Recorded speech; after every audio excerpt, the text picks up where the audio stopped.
So I'm going to ask everybody, especially myself, to make sure that your cell phones are turned on to silent. What is his name? His name is Kyrie Freeman. Okay. I'm nervous. Kyrie Freeman. Kyrie Freeman? Okay, for his sake. Wonderful to have you with us, Mayor. Thank you. Okay, good morning and welcome to the Orange County School Board's work session and Rule Development Workshop, which has been scheduled for today, Tuesday, June 17th, 2025. This work session has been scheduled for the purpose of discussing the future use of Hungerford property. The public will not have an opportunity to participate in this work session to provide public comment because it's not a regularly scheduled school board meeting and no action will be taken. Our Rule Development Workshop has been scheduled for the purpose of discussing Policy JIC, Code of Student Conduct. During this Rule Development Workshop, the school board welcomes public comments. I know this just got confusing because I am talking about our work session and our Rule Development Workshop. And we are going to start, I believe, with the work session. Wonderful. I want to do that out of the courtesy to our guests that are here. Good to see you. Good to see you. Adam, right? Great to see you, Adam. All right. I do want to thank everybody that's here. Let me take a quick roll call because you can see I am actually still whispering. Force of habit. After having 4 kids, when a child is sleeping, you whisper. So Member Ferrant is not with us, but she is calling in. So let me just call on Member Ferrant. I believe you are out of the country most likely, and it may be a little bit of a delay. So Member Ferrant, could you just acknowledge that you're on the call with us? Yes, good morning, Chair Jacobs. I'm here. Good morning, and thank you. I know how important your missionary work is. And I very much appreciate your commitment to Orange County Public Schools to always find a way and the time to participate. And all other board members will be here. Member Felder just arrived, and our vice chair has just on cue arrived. All right, so we have a full board with us, either in person or on the line.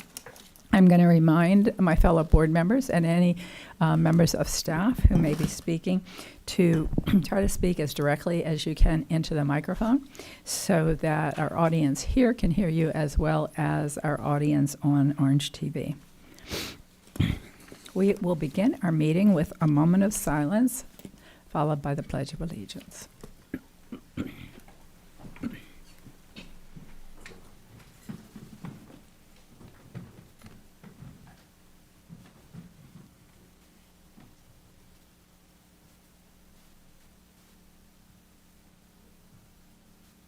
And now for the pledge.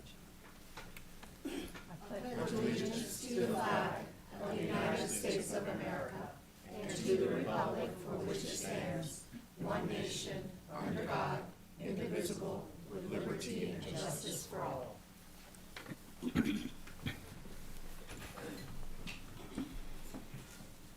All right, Dr. Vasquez, I know we have some special guests joining us today, and this meeting will be a little unusual because we generally don't take any public comments, but in this particular case, because of the nature of this work session, it's extremely important that we do hear from the mayor and the team at Eatonville. So excited to have this opportunity to come together and have this conversation between us. Dr. Vasquez, I'm going to turn the meeting over to you. Thank you, Madam Chair. And yes, today is the first time the board is going to have an opportunity to speak before the public about the property known as the Hungerford property. I have invited Mr. Demetrius Presley, who is the CAO or Chief Administrative Officer for the town of Eatonville. He has graciously agreed to present alongside Mayor Gardner. Thank you for being here as well. And members of the Baker various firm who has been working side by side with the town on their master plan. Before we hear from them, I am going to ask Dr. Armbruster if he would provide for the board a very brief summary. Obviously, over the course of the last year or so, there have been many discussions about the use of the property, and one of the ones that we heard most recently had to do with a joint partnership with Four Roots. And so I am going to ask Dr. Armbruster if he would provide just a brief overview to the board and the public related to that partnership. Thank you, Superintendent Vasquez, board members. And this is going to be a rather quick one. I can certainly go into more details if you would like. The idea here is a dream for a school, a magnet school, located on the property for about 1,000 students. It would provide accessibility that is equitable beyond ADA, language equity and technology, offer core classes. We would offer AP dual enrollment classes, create a working farm that provides jobs and training, provide a pipeline and connectivity to local farmers as part of the education process. There would also be a facility, would be state-of-the-art. It would be, my apologies, I'm having a problem with my glasses. Desire for outdoor learning environments. We would have on-site farmers market there. We would have the teaching and business of agriculture, entrepreneurship, job creation, teaching business skills. Of course, agricultural education. People don't realize still that agriculture is the top industry, or one of the top industries here in the state of Florida. Work programs. We would have a variety of different opportunities for students, both in and out of working inside of technology, working outside with the good old-fashioned way of farming. With the community, there'd be some partnerships, feeding and engaging the local community with community gardens, developing a local farmers market, engaged through community workshops and key community leaders. There'd be a hard focus on sustainability goals, from composting to capturing, cleaning, and infiltrating stormwater on site, identify best practices, latest techniques, those sorts of things. There's also the possibility, because we have Hungerford Elementary located close by, we also have the OTC campus located close by. There's possibilities of looking at having almost a cradle to career environment right there on that property, from pre-K all the way up through post-secondary, and of course teaching programs that would go with all of that. So it's also FFA, for those of you who are not familiar with it. Used to be known as Future Farmers of America. It is currently actually just FFA. Little trivia there for those who may not have known that. But one of the largest organizations, student organizations in the world, and it's from mayors to presidents have been members of FFA. It is a national organization. They actually have the second largest national convention in the United States every year, which is an amazing thing, to the networking that these students would then become members of. FFA is known for teaching leadership, community values, all of those sorts of things. So that's about as much of a nutshell as I can get it into, Madam Superintendent. Thank you, Dr. Armbruster. And next, we're delighted to hear from representatives of the town of Eatonville. Mr. Presley, I will let you introduce your team. Dr. Vasquez, before, by all means, step forward. I just have one question. The acreage that Dr. Armbruster just described, do you have an idea of that acreage? Yes, Madam Chair. What I have currently in front of me is 15 acres is what we would look at for, I believe, the building. The farm would be 40 acres. Would be about 40 acres taking up that property. Okay, thank you, sir. Welcome. Thank you. Hope you all can hear me good. To Chair and the members of the board, I'm Demetrius Presley, the Chief Administrative Officer for the town of Eatonville. Thank you for allowing us to come and share. I have with us our Honorable Mayor, Dr. Angie Gardner, and the team Baker Barrios members that are here from the architectural firm, Tim Baker and William Jefferson. With that, I'm going to allow our mayor to give some opening comments. Thank you. Good afternoon, Chair Jacobs, board members, as well as the other staff. thank you for allowing us to provide dialogue on this issue today. Because as you said before, it's not something that's normally done. So let us know that you are taking this seriously, which you usually do.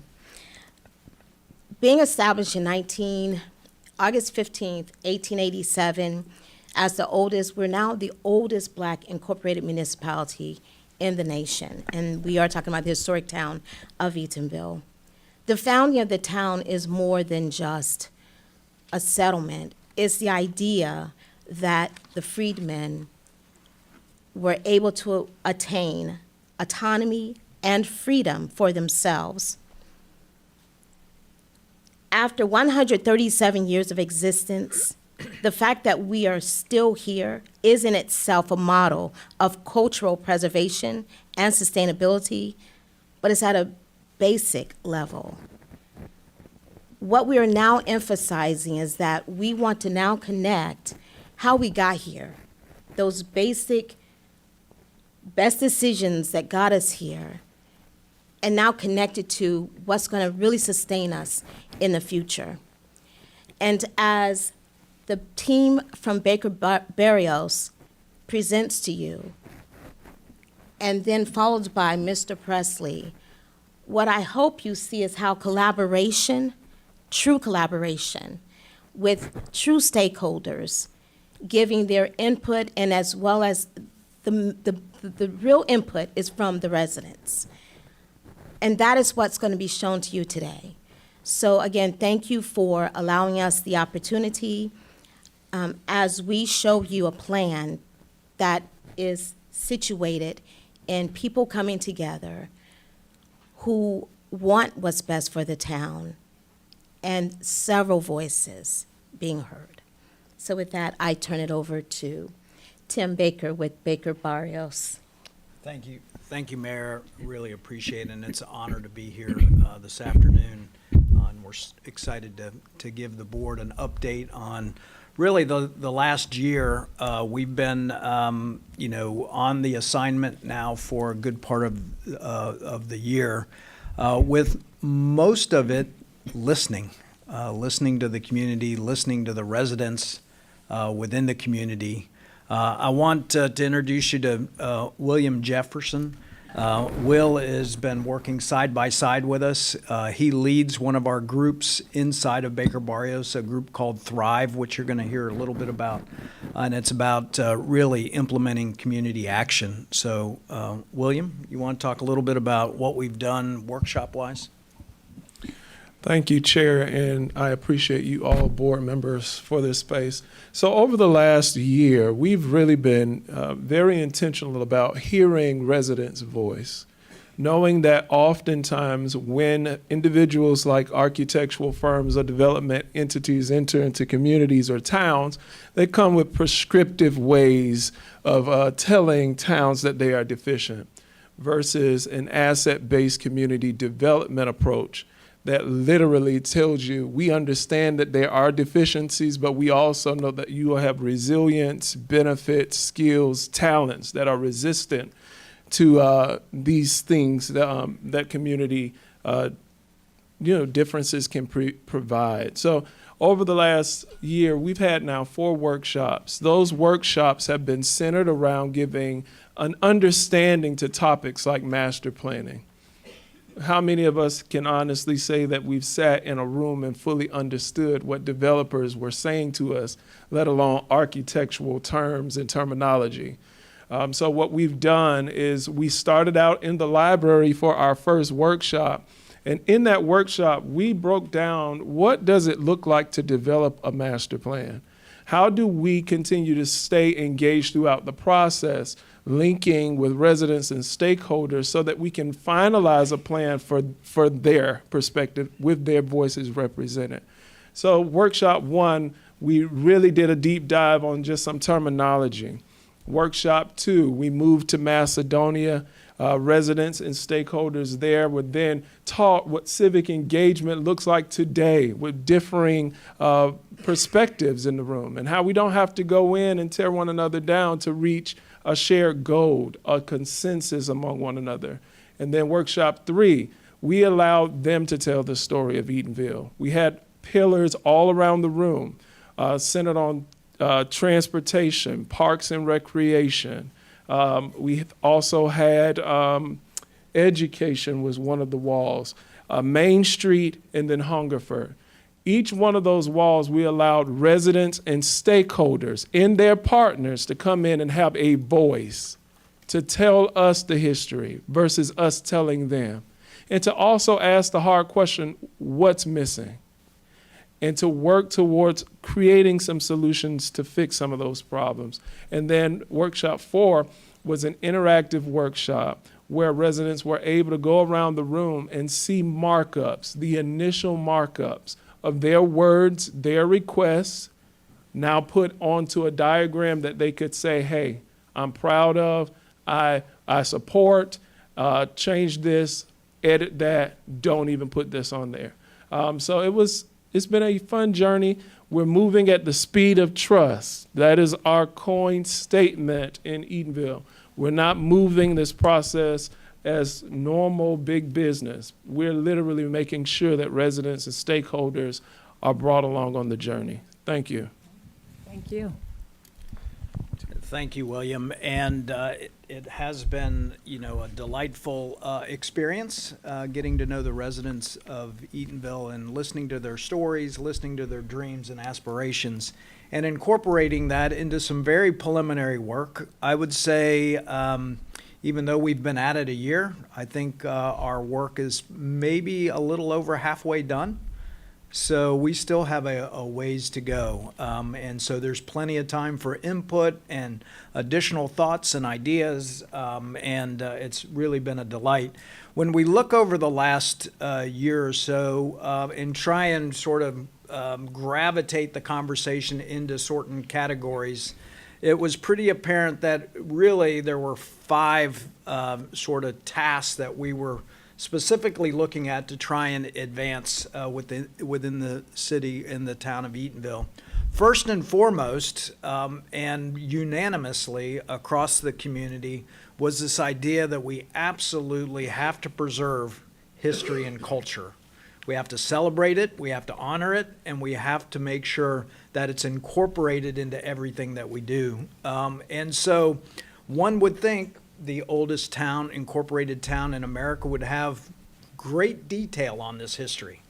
Well, there isn't. And so part of our assignment is to really talk to the old timers and discover what some of that history that's been lost and reinvent that and incorporate that back into the town. So history and culture is one of the buckets that we're exploring and that we will continue to develop over time. They have a very strong Main Street opportunity, Kennedy, that goes east to west through the town of Eatonville. So that is another subject of conversation that we're having with the residents. And it's not just the east side of Kennedy and Eatonville, on east side of I-4, it's also the west side.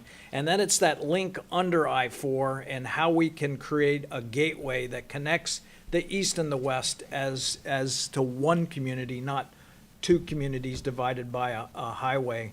We're looking very carefully at transportation.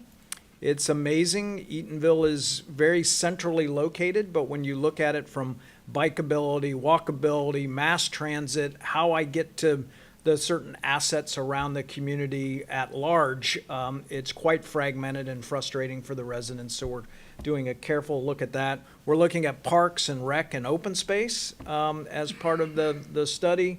We're looking at, obviously, the Hungerford property, and that's why we're here with you all today.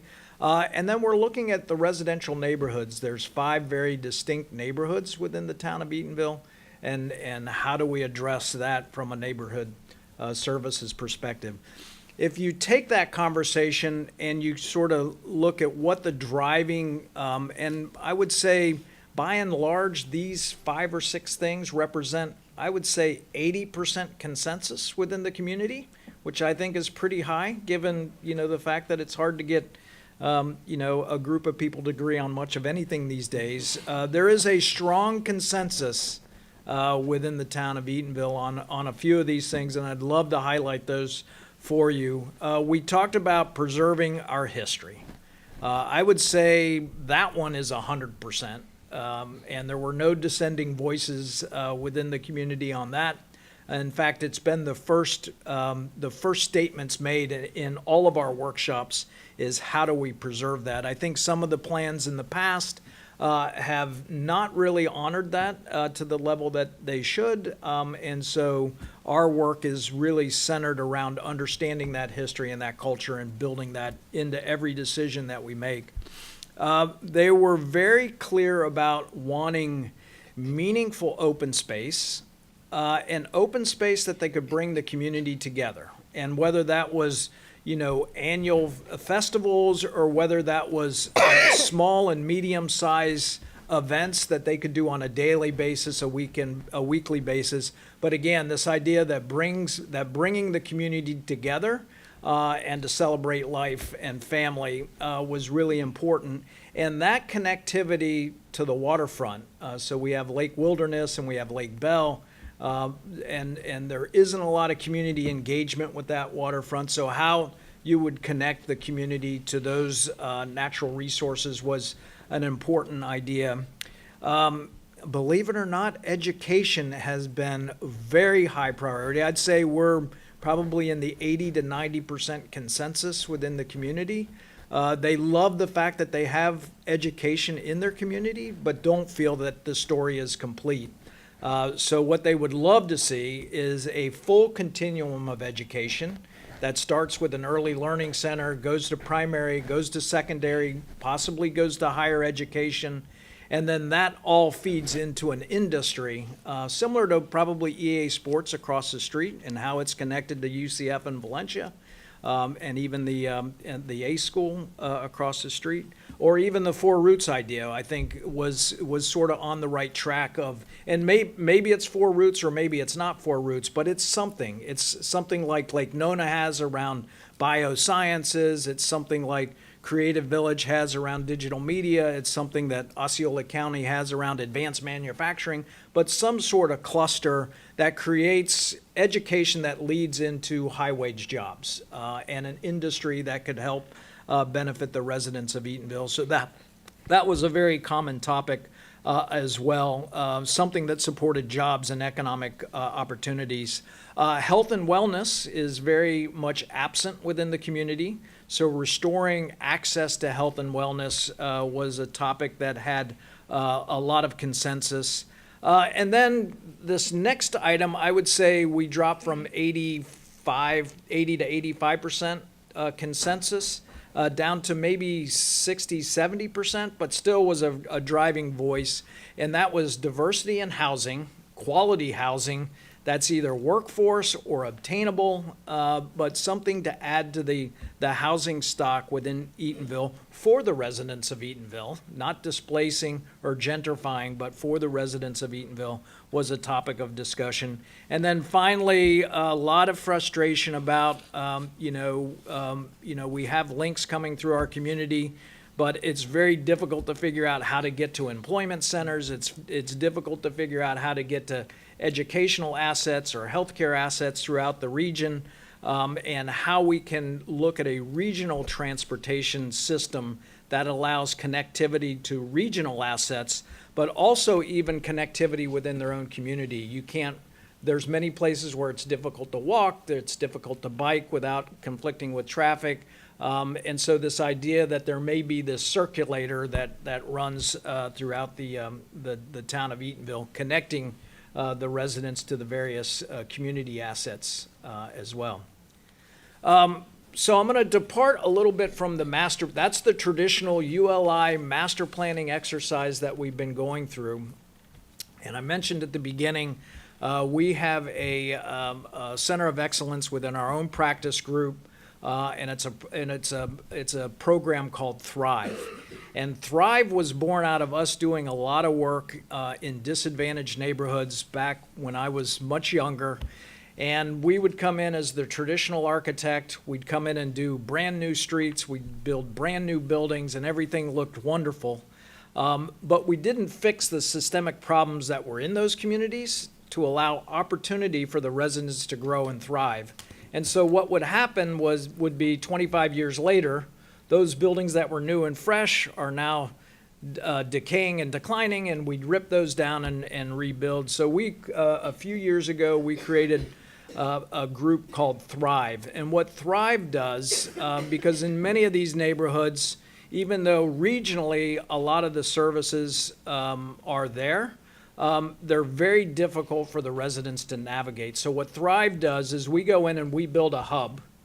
And if you live within the neighborhood, as a resident of that neighborhood or that zip code, you can walk into this hub and you can build out a customized program that's focused around cradle to career education, health and wellness programs, jobs and economic vitality program, and basic services and needs.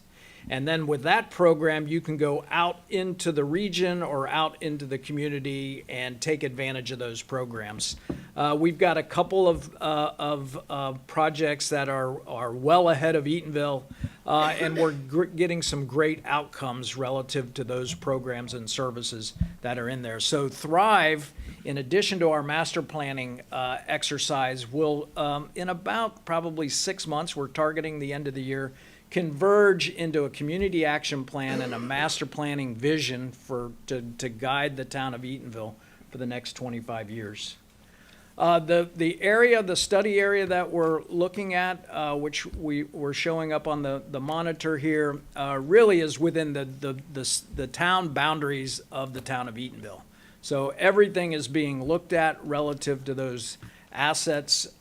You can see the focus areas are really the Main Street, so Kennedy that goes right through the middle of the town of Eatonville.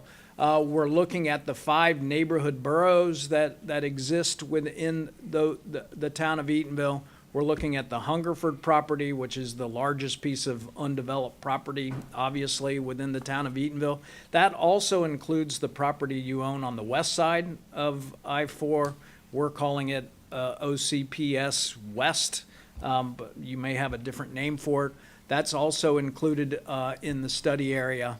And so that's been the focus over the last many months in testing different ideas. We had a workshop just this past week, and this represents sort of, and I wouldn't say it's anywhere near finalized. It's still a very open conversation. We got a lot of really good feedback, but this represents on the left-hand side, the Hungerford property, on the right-hand side, the Orange County Public Schools West property. And for the Hungerford property, sort of you're starting to see some of the themes emerge that I mentioned. So if we started at the entry to the property off of Kennedy, this idea that there would be this very large sort of central park to bring the community off of Kennedy into the property. And again, that would be a very flexible park, able to hold their large annual festivals, but also be able to break it down into smaller venues to do things on a weekly, daily, monthly basis within that park. That park is a linear, more natural park that extends to the south. And again, it would be a passive park that ultimately connects you to the waterfront. And that waterfront would also be programmed. Most of it would be park-like, with possibly a restaurant venue or some catalytic draw, an event center that got you down into that part of campus. We're also proposing a large community garden in this development that could also support sort of nutrition and food academics within the development. The green area really is your existing school, and we're showing sort of an early learning center that's basically on the far right. Then we go into the primary education, which would be a proposed K through 8. Then we go into the secondary education, which would be 9 through 12. And then we go into the higher education, which would be, a university, community college, or VOTEC opportunity, with the idea that you would go through this magnet program or STEM program, and across the street, which is represented in the blue, would be some sort of corporate industry. And whether it was the Four Roots idea or some other idea, they've talked about science and simulation, we've talked about AI. I think the conversation is still out there searching. But the idea is when I'm a little baby, I go into the early learning center, I graduate from college, and I go across the street into a high-wage job is really the concept. And that's represented in the master plan with the green and the blue. This idea that the town deserves a new town hall, it was a conversation that the residents felt strong about. The current town hall doesn't really represent the gravitas that should be commanded within their community. So what's shown up in the map in sort of that light pink color is a new town hall, and that's where we would also do an annex that housed this hub idea, which is the Thrive and the Four Pillars program within the community. The yellow represents workforce and obtainable housing. And then along Kennedy represents really some live work where you could have a shop on the ground floor and live up on the second floor, really trying to start to contribute to the Main Street program that's developed in additional diagramming. For the Orange County Public Schools West property, there's this idea that would be a health and wellness campus with potentially healthcare partners like Adventist or Orlando Health, would put primary care and ancillary health-related services. We would also do nutrition education. Would love to get someone like the Magic or some athletic organization to contribute and put a gymnasium like they have throughout the community, so that we can also do fitness and sports and rec supported by sports and rec fields. And I think that's a wrap. Thank you, Tim. And that was a whole lot, of course, and we'll dissect and come back to that. But kind of to close out this portion from the town, I just wanted to reiterate how do we get here, and that is to affirm that, we've heard the community. We've addressed some of those areas, and William really spoke to that, moving at the speed of trust. That while you see those 4 workshops, that's not where it really started. It started with empty meetings, but a consistent support from the town. And speaking of that, you see some of our members of the town, along with our council members, Councilman Daniels and Councilwoman Randolph, that are here, showing that we found that reaffirmed structure to move forward together. And that's where we are now, presenting for the town. As you see, while the Hungerford property is there, we're looking at it from a total perspective of how do we make sure we create a sustained tax base with the available space that's within that community, and use those different opportunities from education and economic vitality to help support that. And we believe that we're right at the place where we're seeing that happen on several measures. One of those being, we looked at the underground first, infrastructure. As I've stated before, we have the $34 million in water and sewer improvements that's happening now. From that program, in an educational way, we created the mayor's Small Business Development Academy, which is actually going on right now. We have 47 different potential new businesses that could be placed or housed in and around Eatonville. And we graciously partnered with Orange County Tech College, and that's where those sessions are being held.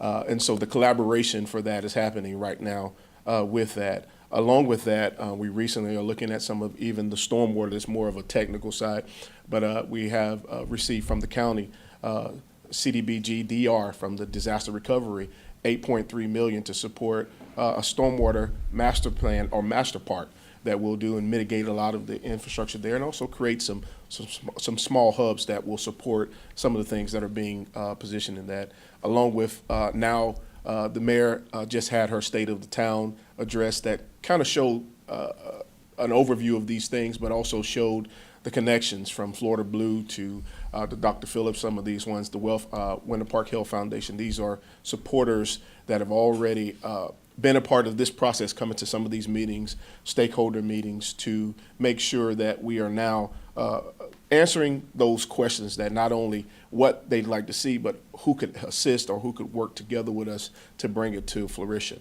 And so those are things, and I want to kind of close with just making sure that's our focus of moving the town forward and identifying those opportunities. And as we know, that property has that sustainable tax and educational base that can help the town continue to exist and be sustainable for many years to come.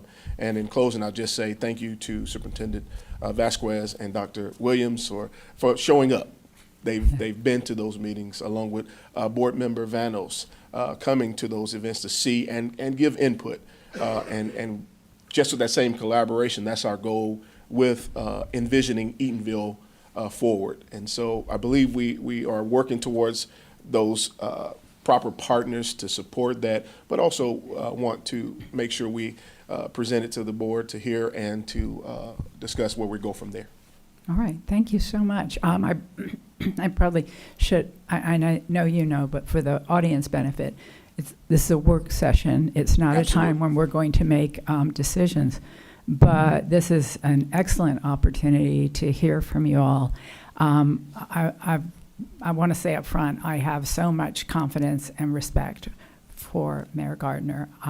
You all have had a lot of mayors throughout the process, and the leadership and integrity that needs to be in place is extremely important. So we're glad that you are where you are. Demetrius, you have really been an asset, as I don't need to say, I think everybody knows. And I think you've done very well to have Mr. Baker on the team. Mr. Jefferson, I don't have the opportunity or background with you, but you have a very fine team in Baker and Barrios. So I also will say, I don't know if you've read the book, The Speed of Trust, but it is one of my favorites. And from the moment you said we move at the speed of trust, that really is the only way you get anything done. And the more trust you build, the faster it happens. One other thing that resonated with me, and this is like a microcosm of what you're dealing with, but some of you would know, I sit here today because the county put a road through my neighborhood. And it wasn't the road as much as it was the process, and not asking first, what does the community need? What is the problem?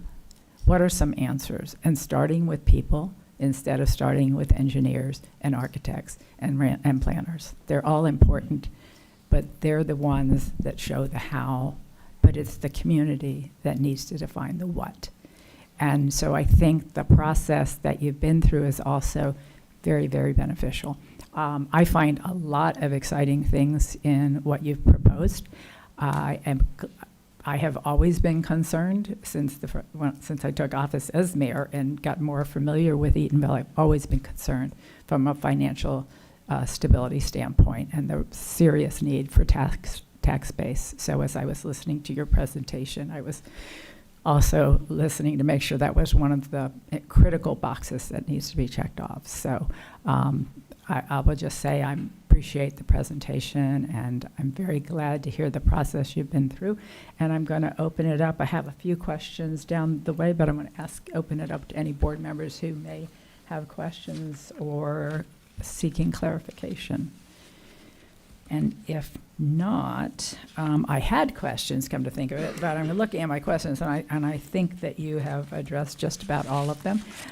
Member Vanos, you have been at the table and at the helm for Orange County Public School Board, so by all means, we'd like to hear from you. Thank you so much, Madam Chair. Yeah, it was funny. I was, I think before you had the official master planning meetings, I was at the town hall meetings, and so just have kind of watched this process with people just kind of giving, their opinions, to then kind of seeing the process more formalized over time. And then I was at the last workshop as well. But, I think but I'm new to this position and so I'm curious to hear from other board members on sort of how they're thinking about this. But one question I do have for the property was, you had the schools, I think you had outlined an early learning, which I think currently exists, right, at Hungerford Elementary? Correct. There is a preschool that through Travel and Leisure that has been established, but I think it's only covering a portion of the full depth we would like to see with that early learning, similar to something you may have seen in West Lakes or some of the others, but expanding upon that is what we've envisioned for that. Okay, so bringing children in sort of from a younger age, not just at 4 years Correct. old or wherever that. Okay, got that. And then I see you have the idea of the K-8 and the high school. Do you envision working with OCPS do you see those as magnet schools, or how are you thinking about that? Just because and correct me if I know a lot of the residents in the area, they're zoned for Edgewater, so just kind of curious how you're thinking about that. Yeah, there's been several conversations about how that happens next. I think we're in the defining and development stages of that to see what's actually a viable option with that. We didn't want to take it away because it had come from the community to see something like that added in. So we would have to kind of define what that looks like, but we're definitely open to working along with the school board to figure that out as we move forward.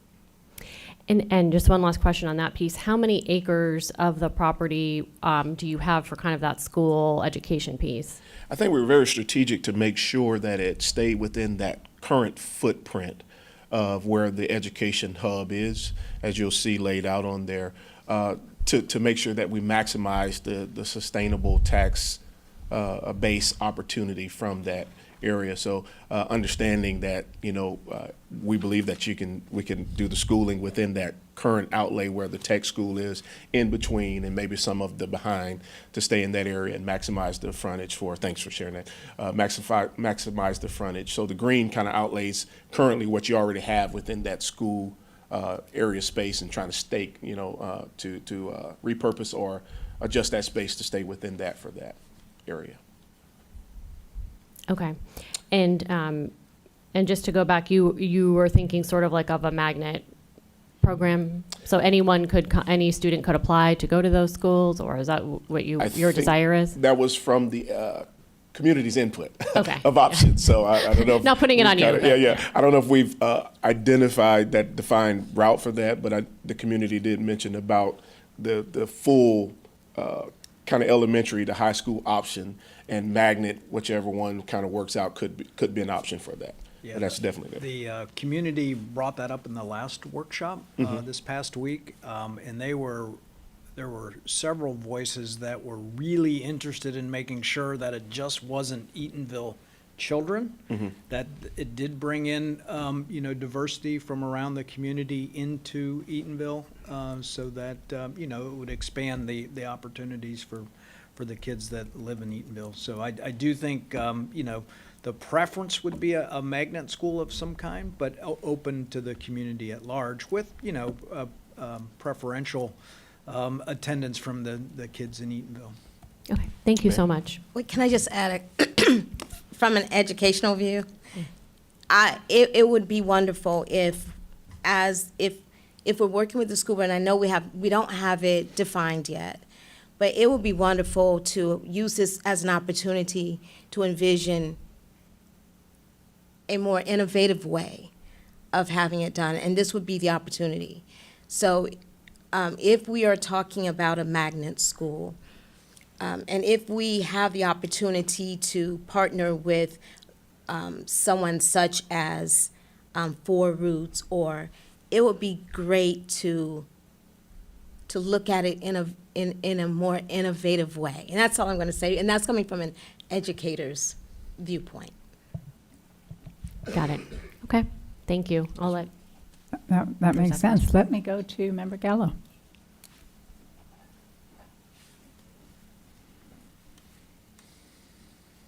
Thank you, Madam Chair. So thank you for coming today and sharing this plan with us, and for all the work that you've done in your community. We appreciate it. So in looking at the master plan, what funders or stakeholders are you working for that will help fund this project? Who's going to pay for the project? Right, and that part, we probably could talk about, and Tim could share a little more.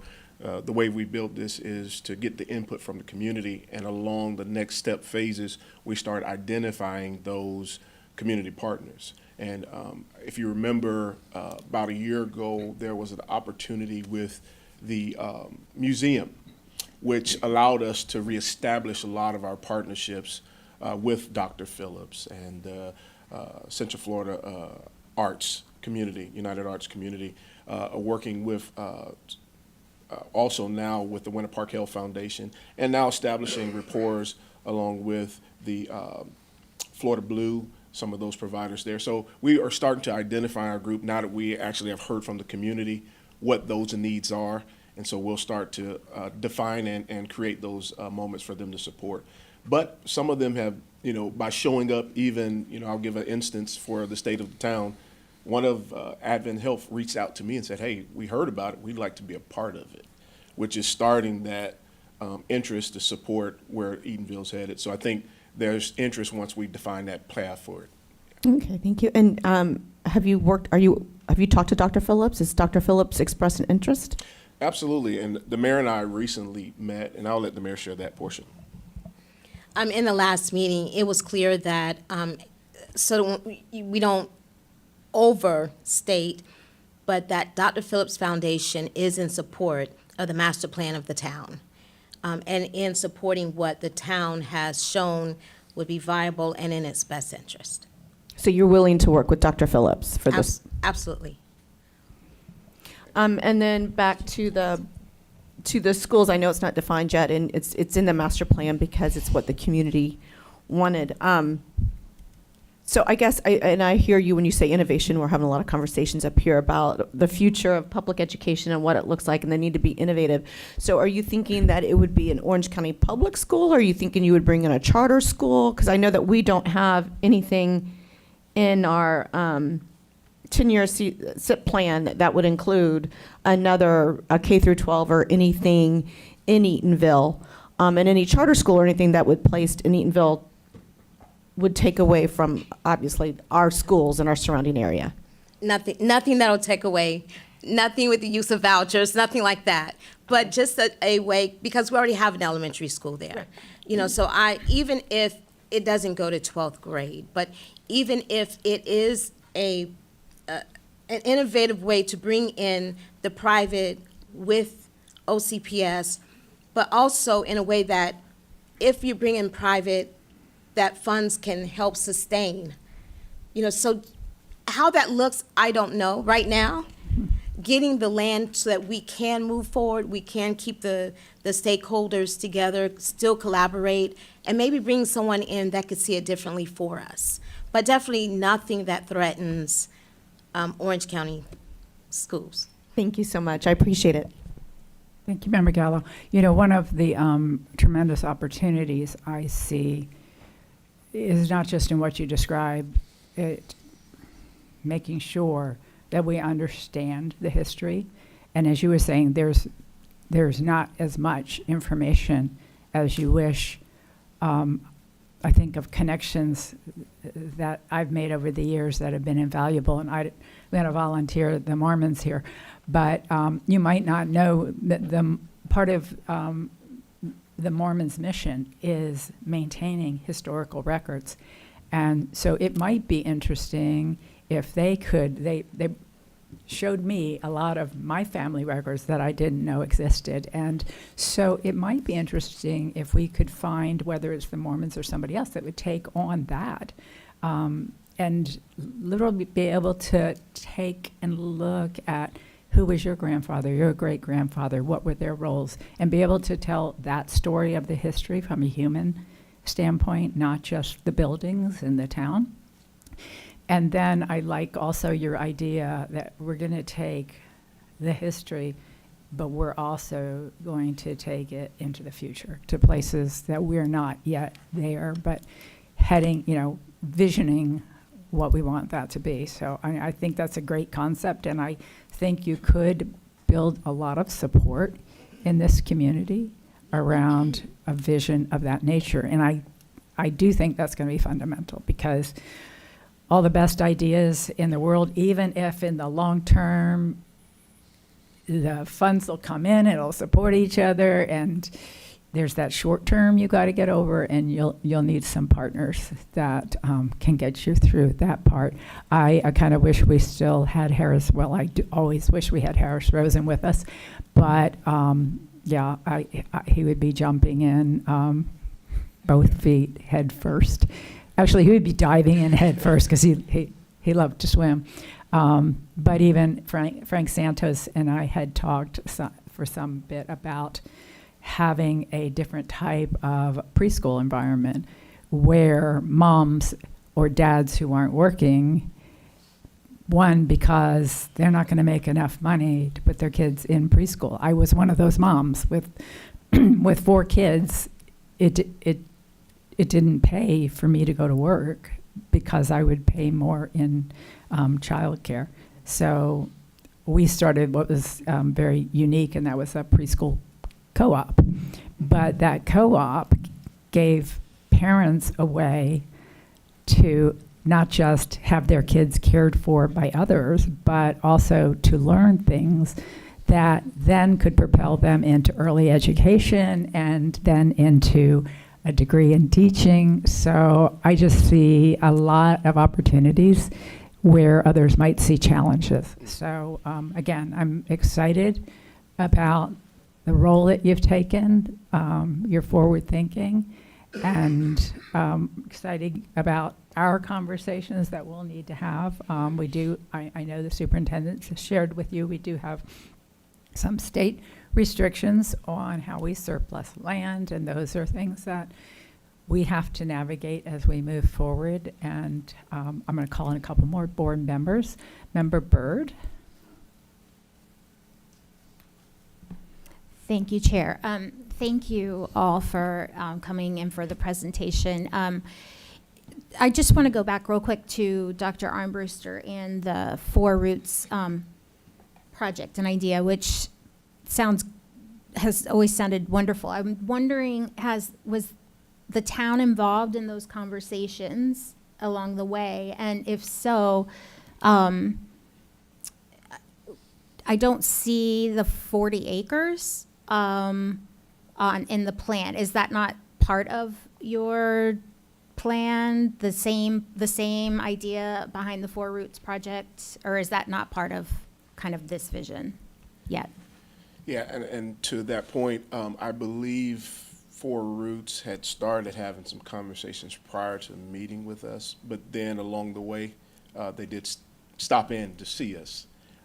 And the conversations we've had with their folks understood that, while the mayor and we've talked about some education opportunities, we just need to define that path on how that all comes together. But because of the importance of that particular last undeveloped area, our focus was the most to secure the vitality from an economic side and an education side first, and then we can discover how that path ties into that 4 Roots. But we have visited and talked and had conversations, but I think we have to identify, the sustainability of what we do so we can figure out how that education piece of that ties into it. Okay. That makes sense?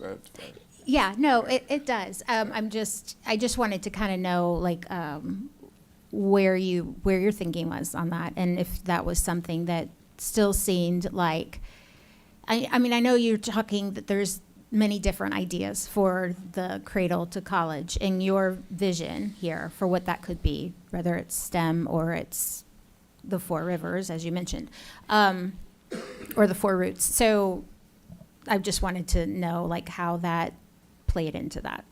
If it was. Yeah, I will say that, the conversation has influenced the master plan to have some optionality for when the right idea does hit. The numbers that 4 Roots gave us specifically to execute on their program was a 5-acre sort of corporate piece, and then a 15-acre sort of community garden piece. The rest of the balance was built into housing for the folks that work in and go to school there. Part of that acreage is for the university and the academic portion. So we've built that 5 acres, which is the blue, and that 15 acres, which is sort of in the bottom where we call it the urban garden, into the master plan, so there's optionality. But if it's not 4 routes, then we've got 5 acres and 15 acres for a different idea, if that makes sense. Yes. And in fact, I can just add to this. Definitely not that much acreage, number one. Number two, more so of the idea to create food scientists. So in which case you would need labs or laboratories, but not such a large blueprint at all. The other thing is all of that would come after we have spoken directly and a decision has been made on the town's request. And then anything after that would be through another conversation. We came in on that plan after we found out about the conversations, just to keep that honest. So love the idea, but it needs to fall within what the citizens of the town have already stated that they want, but also what makes sense in getting that done. Okay, thank you. Thank you. Let me hear from Member Vanos and then Member Salamanca.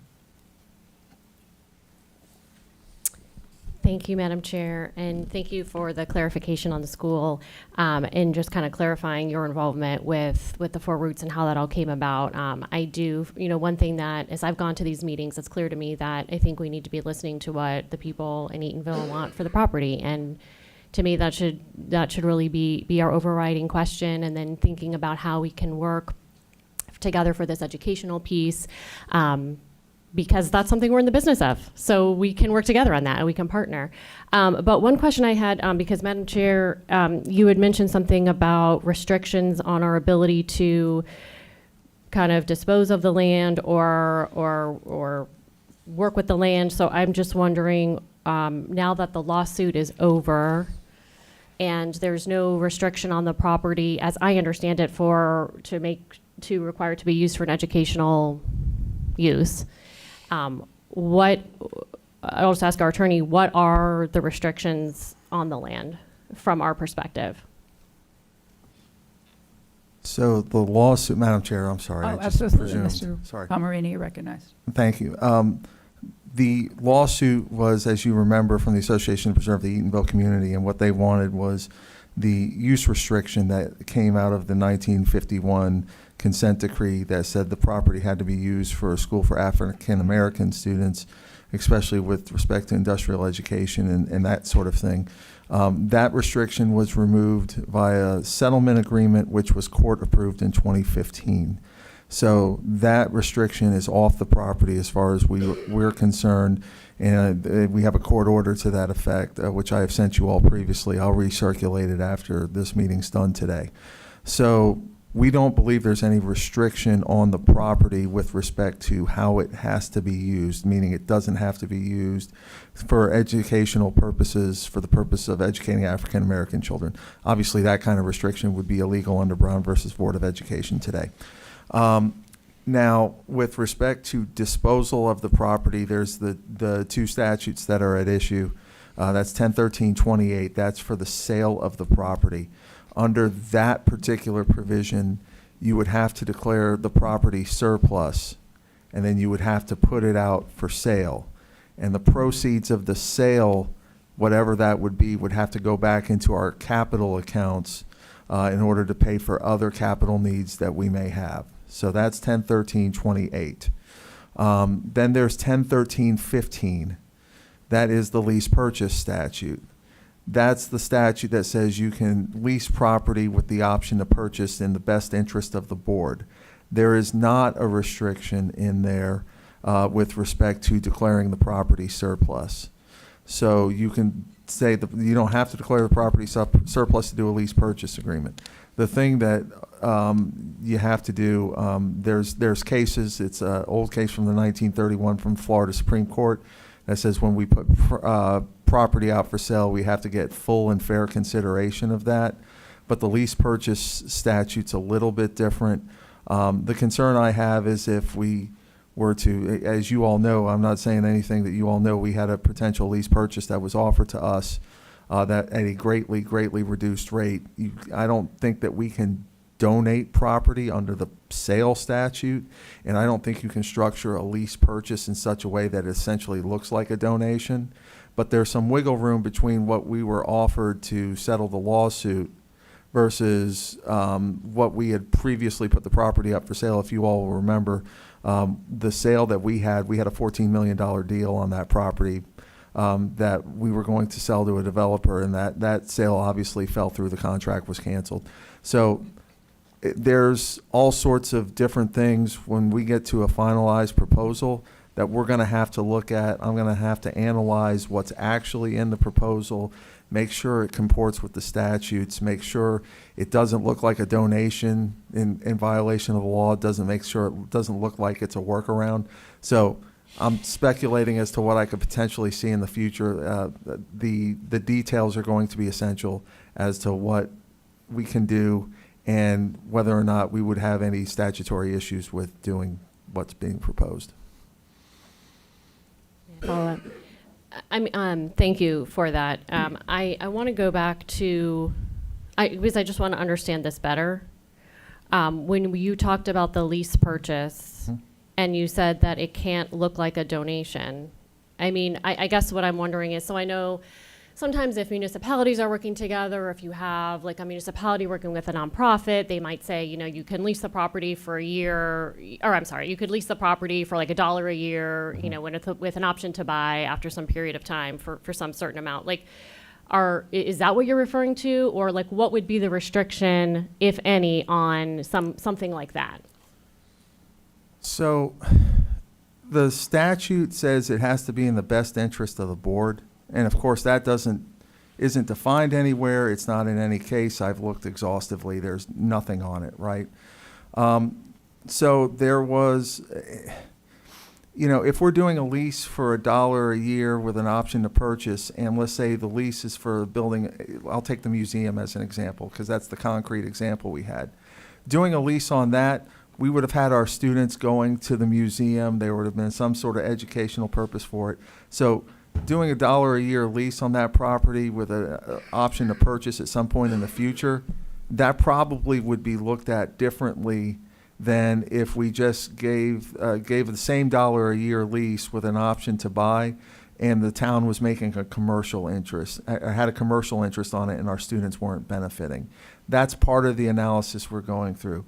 And, I just want to remind the board, to be clear, when we were looking at potentially of giving some of the property to the town for the purpose of the museum, we had conversations with DOE, especially to say, hey, can we do a donation of this property for the purposes of museums? And DOE had conversations with us, like they were okay with donating a portion of the property for the museum, the property that was necessary, but not necessarily the whole 100 acres, right? So that's what I'm saying. A lot of the issues that we're going to have to look at to see whether or not it comports with the statutes, I'm going to have to get the details and what's being proposed. So it's hard to speculate as I sit here today. Okay, thank you. Just a follow up. So what I think I hear you saying is, number one, that consideration can be something other than money. It can be. Consideration is normally money, but it can be something other than that, especially if our students are getting some sort of value out of it. Yes. Okay. And then the other thing I hear you saying is a fear that the Department of Education would not be happy with us if we donated the land. There is some of that, yes. It's and I'll let the superintendent speak to any conversations that she, I'm going to let her, she's cued in. Go ahead. May I, Madam Chair? So I think that the devil's in the details as it relates to the Department of Education. And so we would look to see, as Mr. Palmerini said, what is the exchange? Is it services? Is it opportunities for students to engage in different educational experiences? and as opposed to no exchange. And I think that is where we would be cautious. I would caution the board, but the conversations that we have had have all centered around some type of benefit to our students as well as the community. Okay, I'll take a pause for now. Thank you. All right, thank you, Member Vanos. Member Salamanca.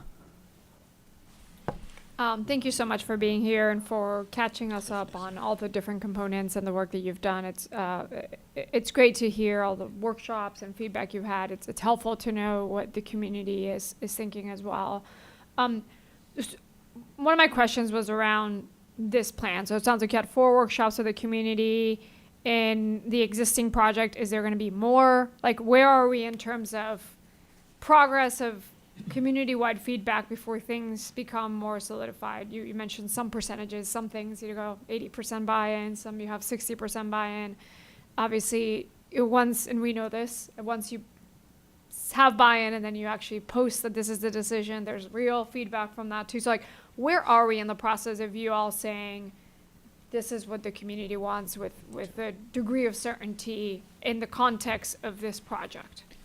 Tim, I'll let you go. Yeah, I'm happy to, and this is approximate, but workshop 4 was the result of them seeing their ideas on paper for the first time, and that was last week. I would say, and each workshop, the crowd within the community grows, so we had really good participation, and so we collected lots of comments and feedback. So we're kind of in the rinse and repeat mode. So we're going to workshop 5.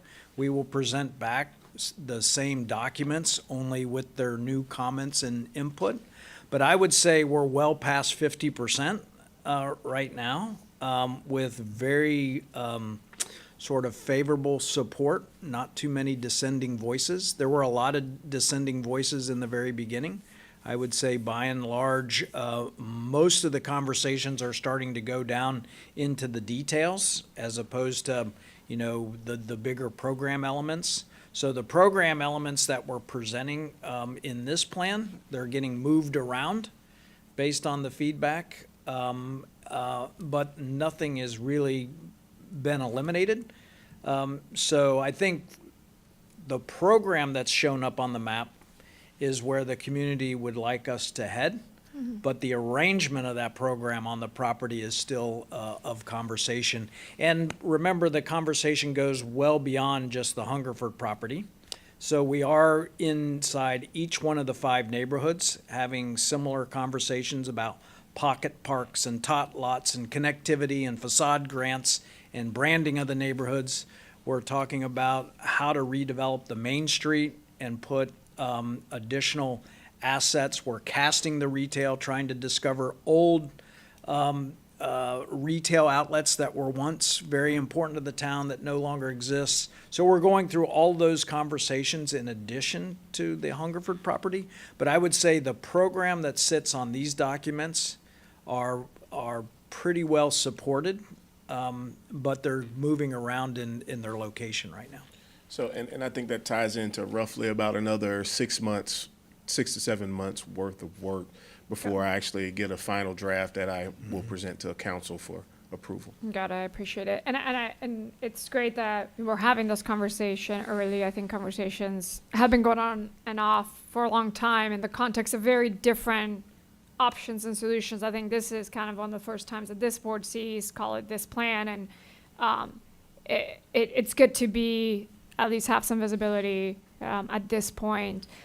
I think as the superintendent said, so much of the devil's in the details, right? And so I think what I would love is for collaboration to continue, because there are some restrictions that we're going to have, right? Such as enrollment, and we don't want to pull from certain schools. And we always try to balance what kinds of CTE programs we have where and what, right? Like there are kind of parts that are aligning with our master plan or our strategic plan that this board has, and those two also have to align. And so what I wouldn't want is for the community to kind of be set on one type of school or one type of grade or something like that, where we will be restricted, and then we end up kind of having to be the ones saying no in the context of something we didn't have a lot of initial input into. And so to the degree that we can continue to collaborate on the details of what are our parameters as OCPS in terms of schools and charter, public, K through 8, or pre-K, like all of that, I think really is important for us to at least get on the same page of. Yeah, and I think defining or allowing the town to really focus in on some of those catalytic projects will help sustain that educational side, right? Yeah. From a community side, the stabilization of that happens with us defining the sustainable tax opportunities. And the commercial opportunities that will tie into that, which will definitely, while we're defining, the educational impact of what that path is, would definitely be a route we could take. But, just want to make sure that helps to understand how do we get to that educational by defining some of those larger sustainable areas for the commercial side of it. Yeah, it sounds like there's a lot of buy-in from the larger place. I think it's goes both ways as well, I think, on all the moving pieces. So we appreciate it. And it's exciting to hear that there are a lot of partners. I think there's absolutely great community partners out there who would be excited to work if kind of all the pieces fall into place, and that's something that we hear as well from our partners. And so thank you for being here. Thank you for bringing us into the loop at this point in the master plan, and we just appreciate it. So thank you for your work. Can I just add one more thing? How I see the opportunity is there to create a public education that it will draw students. Because right now the problem is not what we do with this property. It's what's sending our students away. This is an opportunity to design a tool that will draw those vouchers back to that's how I see it. Yeah, absolutely. For And this. that's a this would shared be goal.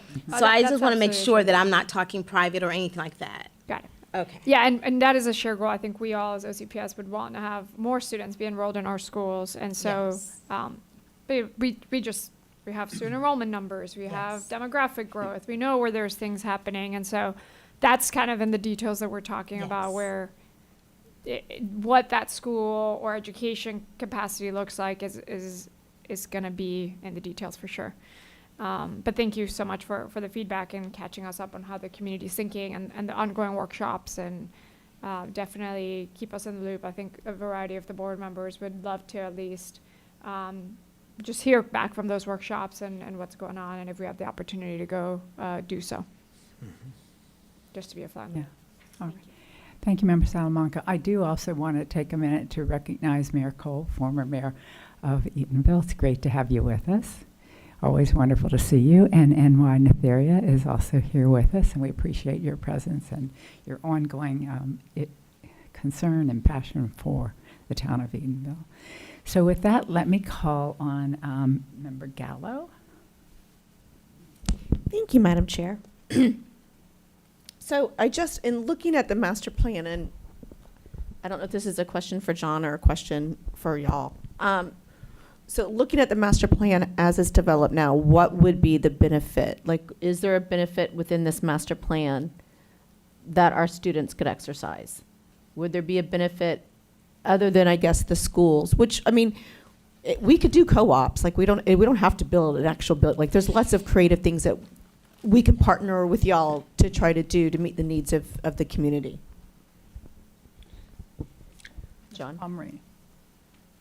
So in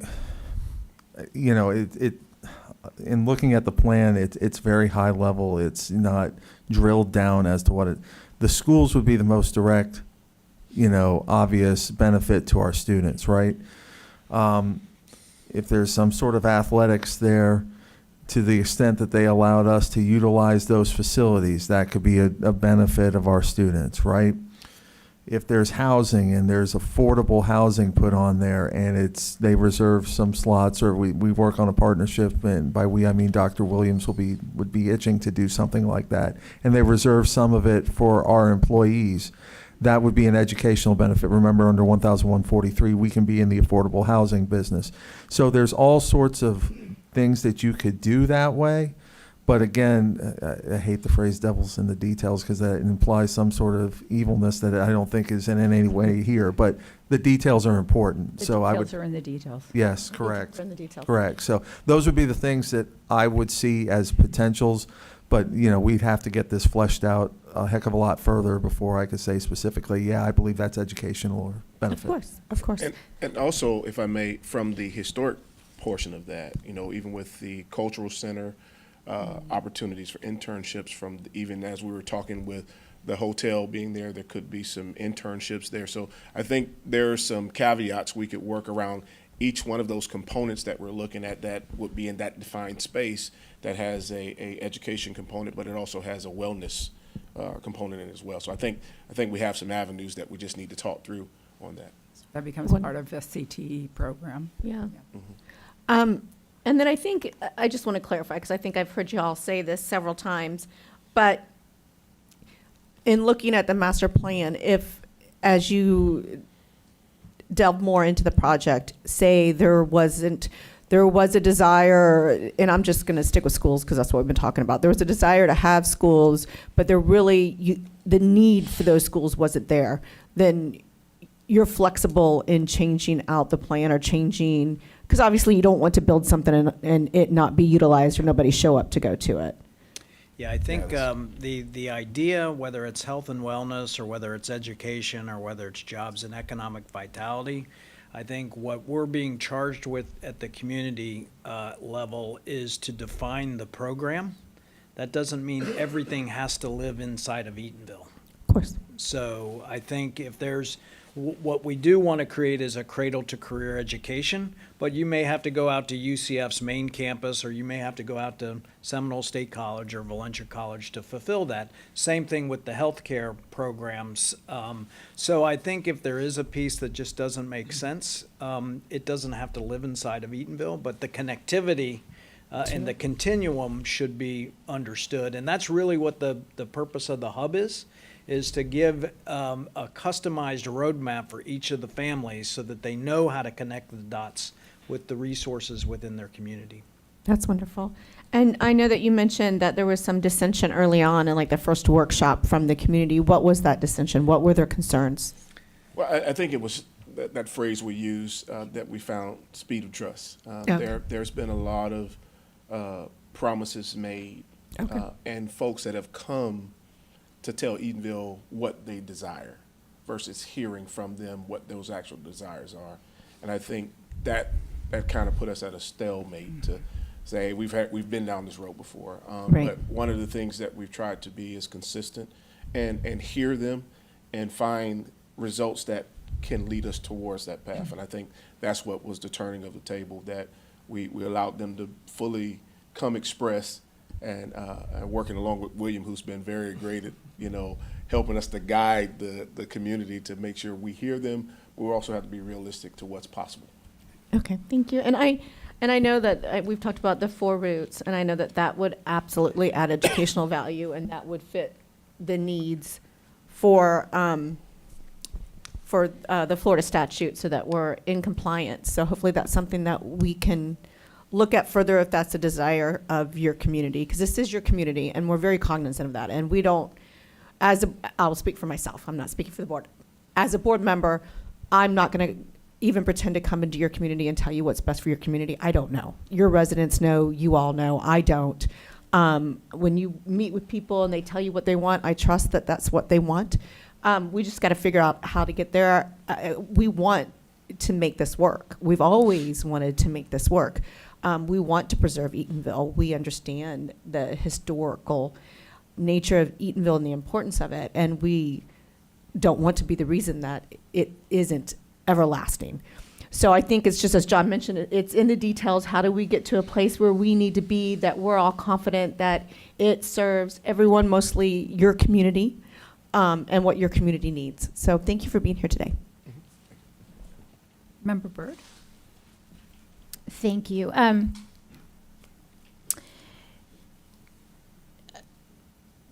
John, or Mr. Palmerini, when you talk about the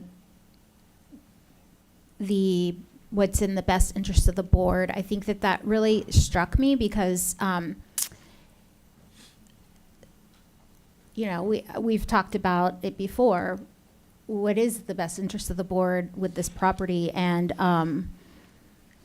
there's, right now, especially when we are so concerned about costs and preserving operational costs, there are a lot of costs associated with our work with this property and what we have done over the past several years with the property and what we've had to do and maintaining the property. And so, you know, when I think about what you said about the statute and what's in that says the best interest of the board, I really think that is something that obviously we have to consider when we're talking about the future and what we're going to do with the property. And I love the idea of, you know, the cradle to career, and, you know, we've seen that working so well in so many other areas, and I know that that's something that we've talked about a lot on this board. And the innovation idea, I love, you know, we have those conversations all the time that we have to be more innovative.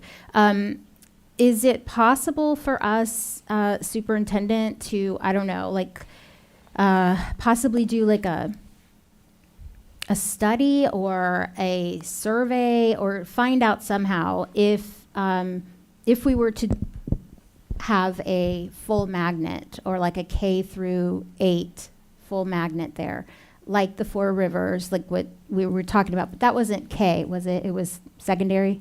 Was it just high school? In the I proposal? believe it was just high school, and I'm looking at Dr. Armbruster. Yes, I'm trying to Yeah. hit that button behind my computer. Yes, it was a high school, but we have the K, we have the elementary school there, we have the OTC campus there, and we're talking about K-8, so the spectrum went all the way through in the plan with that.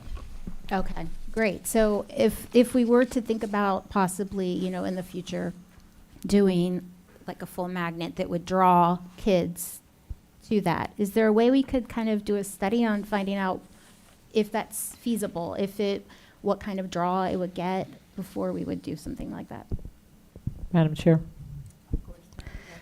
Absolutely. You know, one of the nuances when we're looking at schools is the impact it has to the surrounding schools. And when you speak, I'll just use the high school. Edgewater is already under capacity.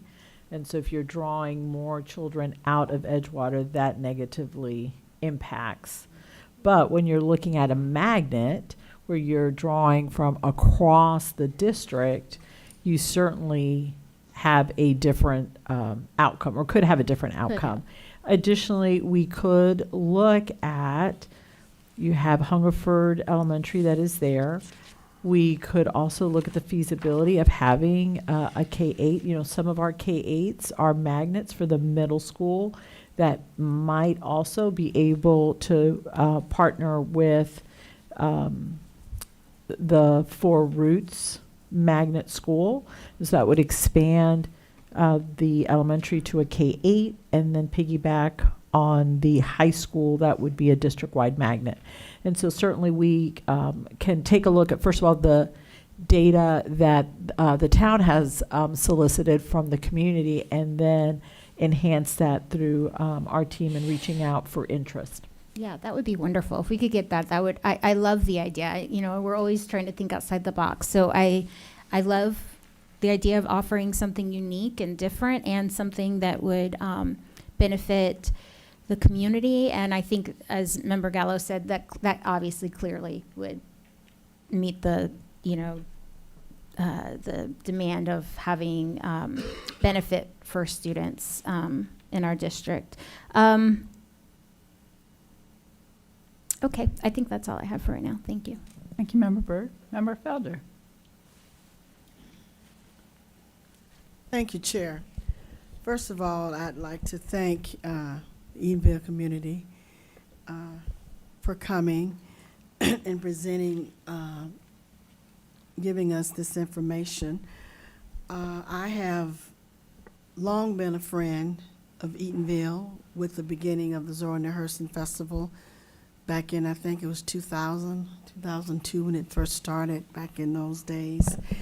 And when you first drive up Kennedy Avenue, you see the sign, Preserve Eatonville Community. And I think about the word preservation.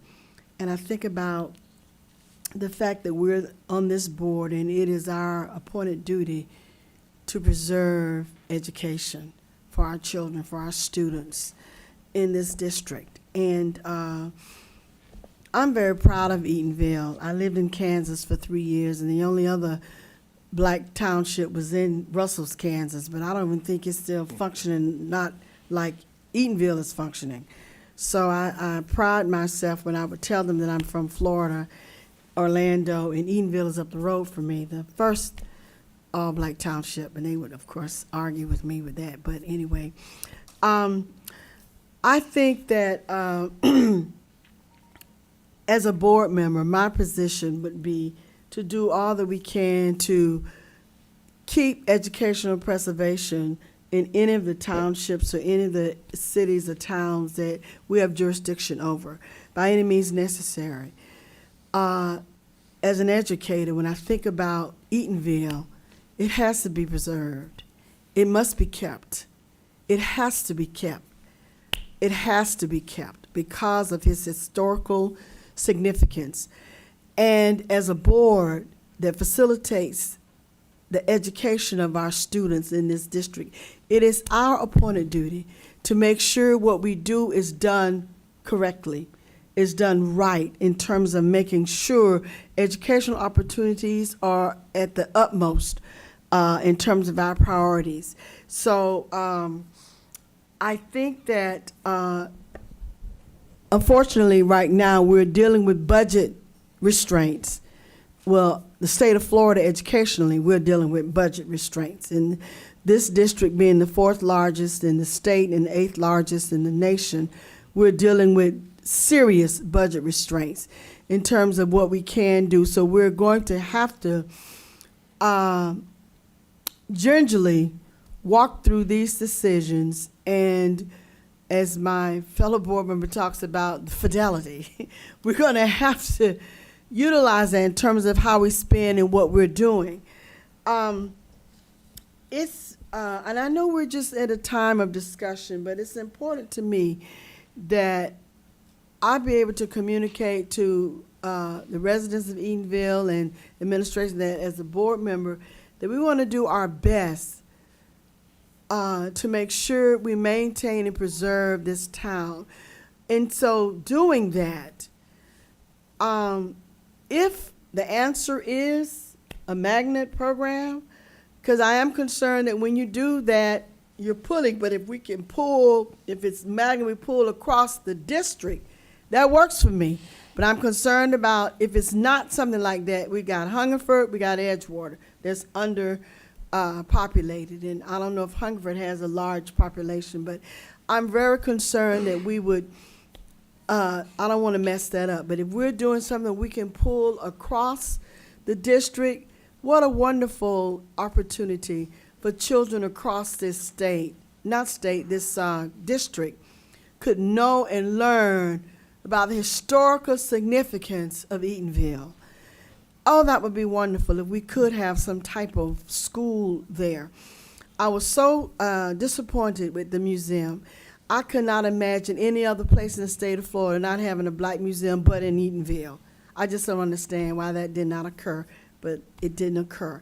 So maybe we have another opportunity to bring in an educational entity so that children across and people across this state and across this district specifically could benefit.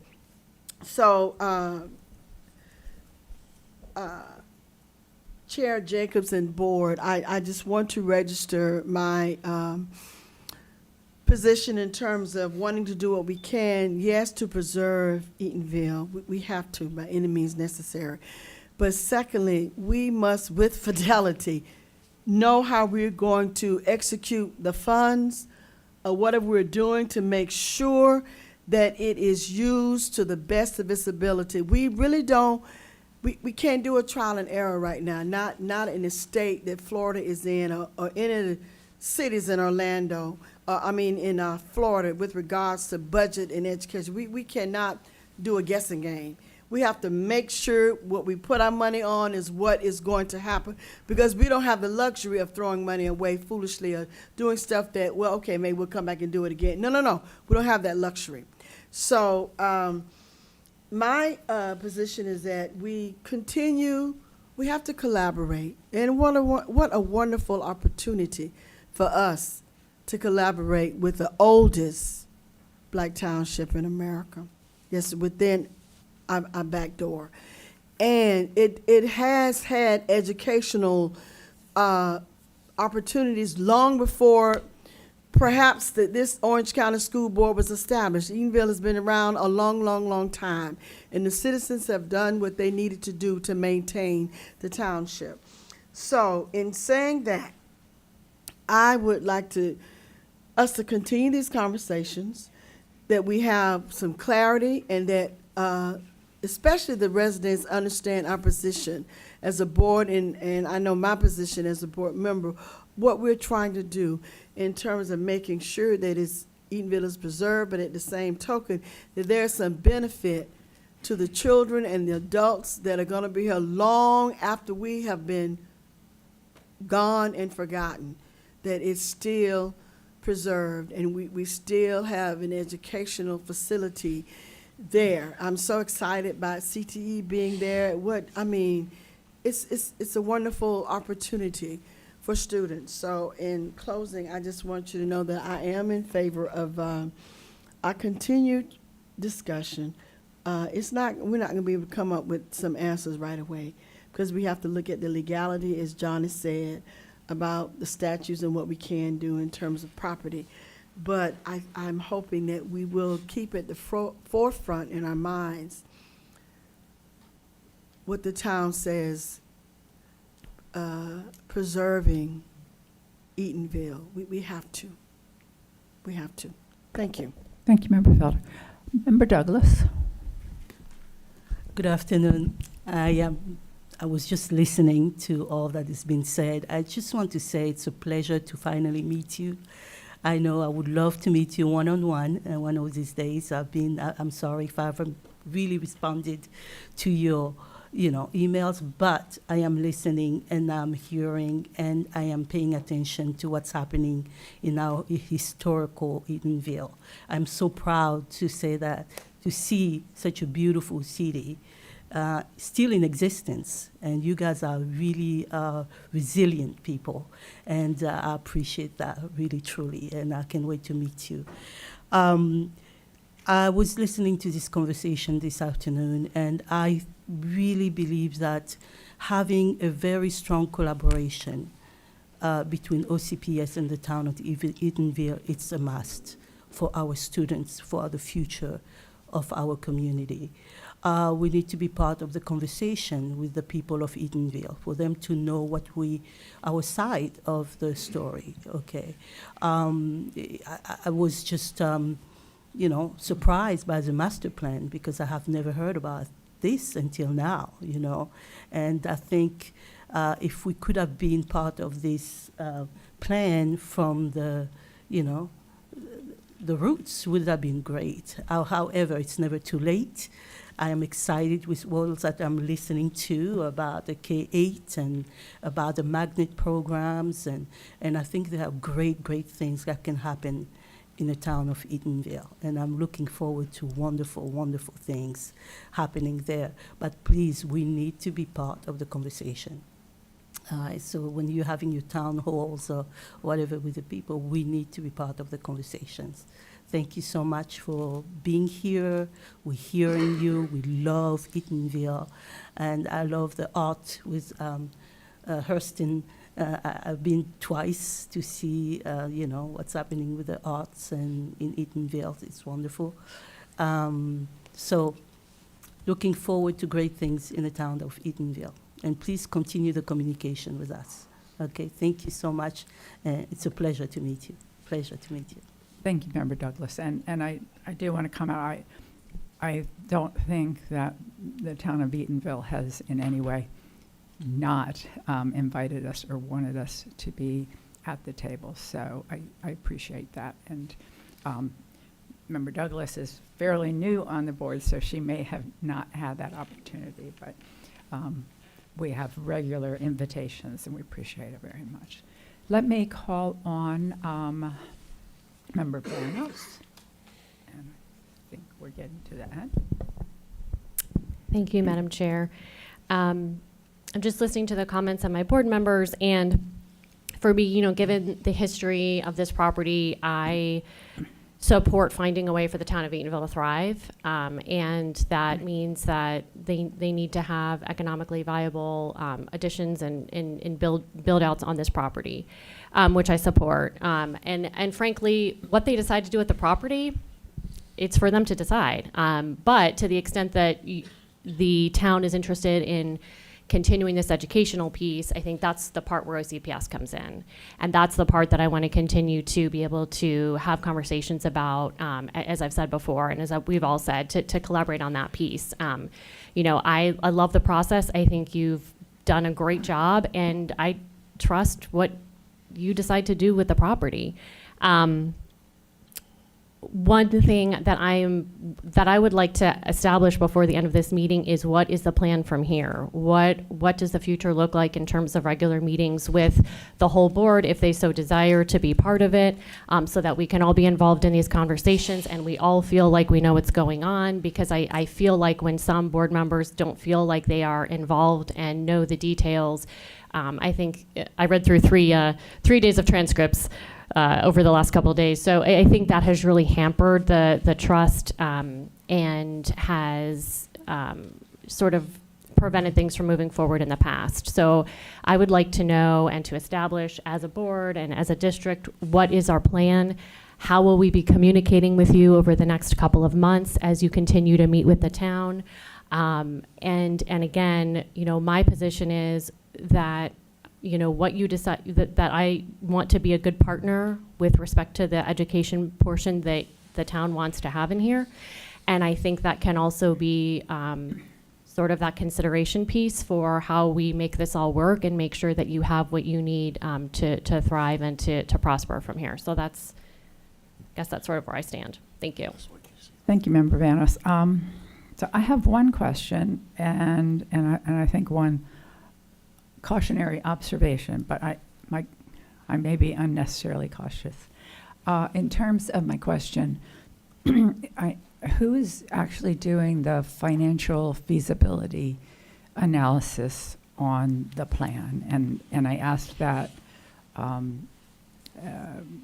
with one experience when I was not in public office, working with a small community that wanted to incorporate, and part of that process is determining if they have the tax base. And so it's not just a simple thing of let's build the things we want and it works out, that. So who does that for Eatonville? Is that the town itself? I don't think that would be Baker and Barrios's role, but help me with that. We've discussed with several community partners, such as Orlando Economic Partnership, that at some point when we've defined this full role, we can really get the feasible side of it. I think a lot of the things that Baker Barrios is planning out has a lot of the feasible options laid out, but of course the financial side would have to be thoroughly looked at. And so we would work along with one of those community partners to get that done. So, and of course, I'm talking about not can you build it, but right. If you don't have the right tax base, you can't survive as a, correct. As a and city. That's the biggest challenge Eatonville has had. That is the biggest challenge. Yeah, and that's, And I think that's the process that Tim and I have talked about. It's very important here in the community, but also looking at what's realistic right. and what can actually be sustained. Right. And I think we're on that path now with the direction we're going with that. Right. I will tell you, to me, that's extremely important because I want to see Eatonville here in 20 years, in 50 years, in 100 years. But without the right tax base, all the dreams in the world will not make that happen. So, so if you would, keep me in the loop on Absolutely. who's in charge of that, so that as we look with you at plans, and I think I agree with the board's comments. One hesitation I have, and I think you'll have to give some guidance on this, sometimes bringing in an elected official to your meetings can be counterproductive. I'm not speaking for your community. I'm speaking just in general. Everybody might be swimming in the same direction. You got a few people over here who'd like to go someplace else, and in walks a politician and says, that's a great plan, and now everybody's scattered all over the place. So while I think all of us would like to know what's going on, and this presentation is really helpful, for myself, I also want to make sure that I'm not a disruption to your process of trying to build consensus. And it can and does happen. So recognize everybody would like to be at every meeting, but tell us when and where that makes sense. And I, for one, will respect that. Right? Thank you. All right, General Counsel. I'm actually queuing in for Member Ferrant. Oh, I'm so sorry. Member Ferrant. Yes, hi. Thank you, Madam Chair. It's been wonderful to just listen and, hear some more of the details. This has been an ongoing conversation that we've had the entire time I've been on the board. A lot of interesting details that go into this, and some that I think a lot of the public don't quite maybe understand, and something that I've understood a little more while being a board member.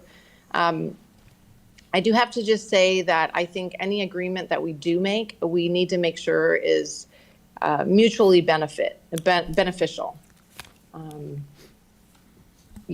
don't think that it would be in the public's best interest for our taxpayers of Orange County to see us essentially give away a property.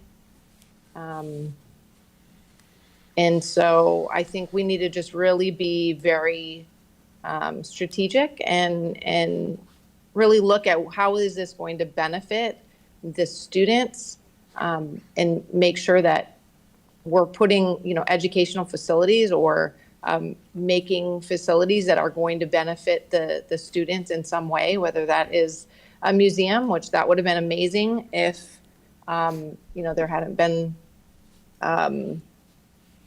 strings attached and such during the process of that. And, I think we need to make sure that,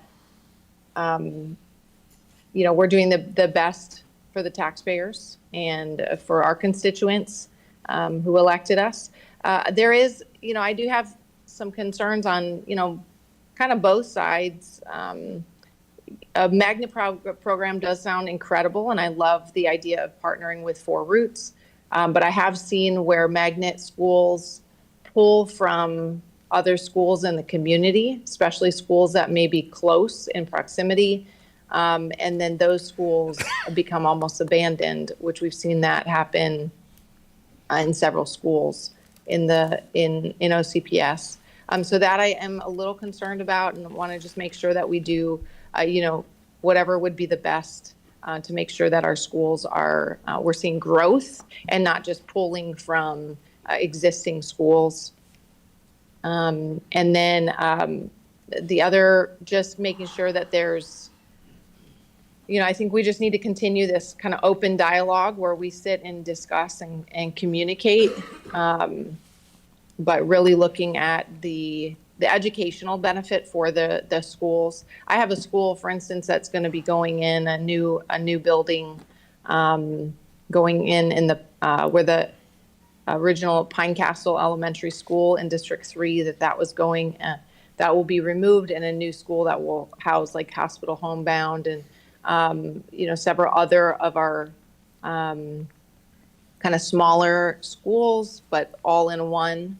And honestly, I think the Hungerford property would have been an incredible space for that.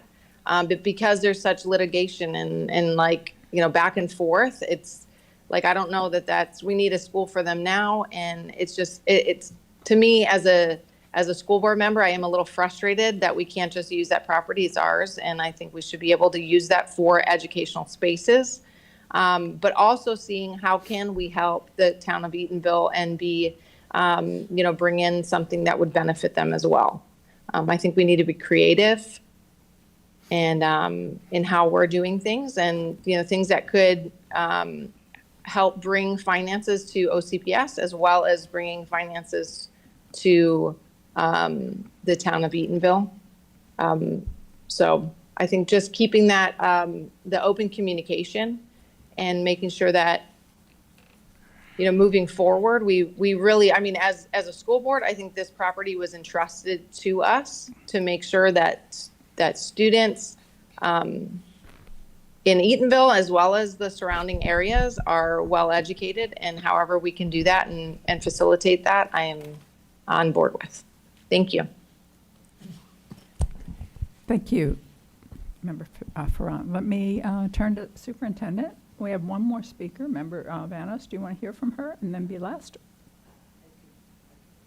Okay. Member Vanos. Thank you. I just wanted to clarify one thing that was just said when we talk about the taxpayers. How many, if we could just kind of go back to the beginning, how many acres of land did we originally buy, I guess, from the trust? I'm going to have to go back and look at it. We have sold off property over the years in increments, numbers that are sticking in my head, but please don't hold me to this. I will go back and get precise numbers. I think it was 300 acres that we originally have. We're down to 100 or so acres, but I will confirm those numbers and let you know. Okay, so we got 342. It was approximately 342. Okay, so let's say around 342 acres we got for about $16,000. And we have sold about 200 of those acres already. And so what have we brought in, what have we brought in from those sales?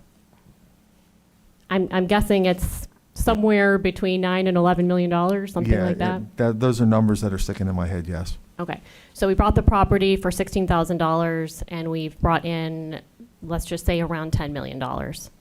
So I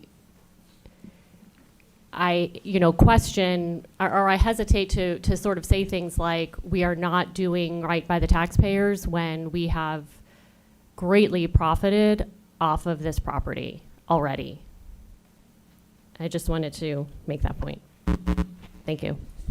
Thank you, Member Manos. I keep thinking, I'm wrapping up by calling on the superintendent.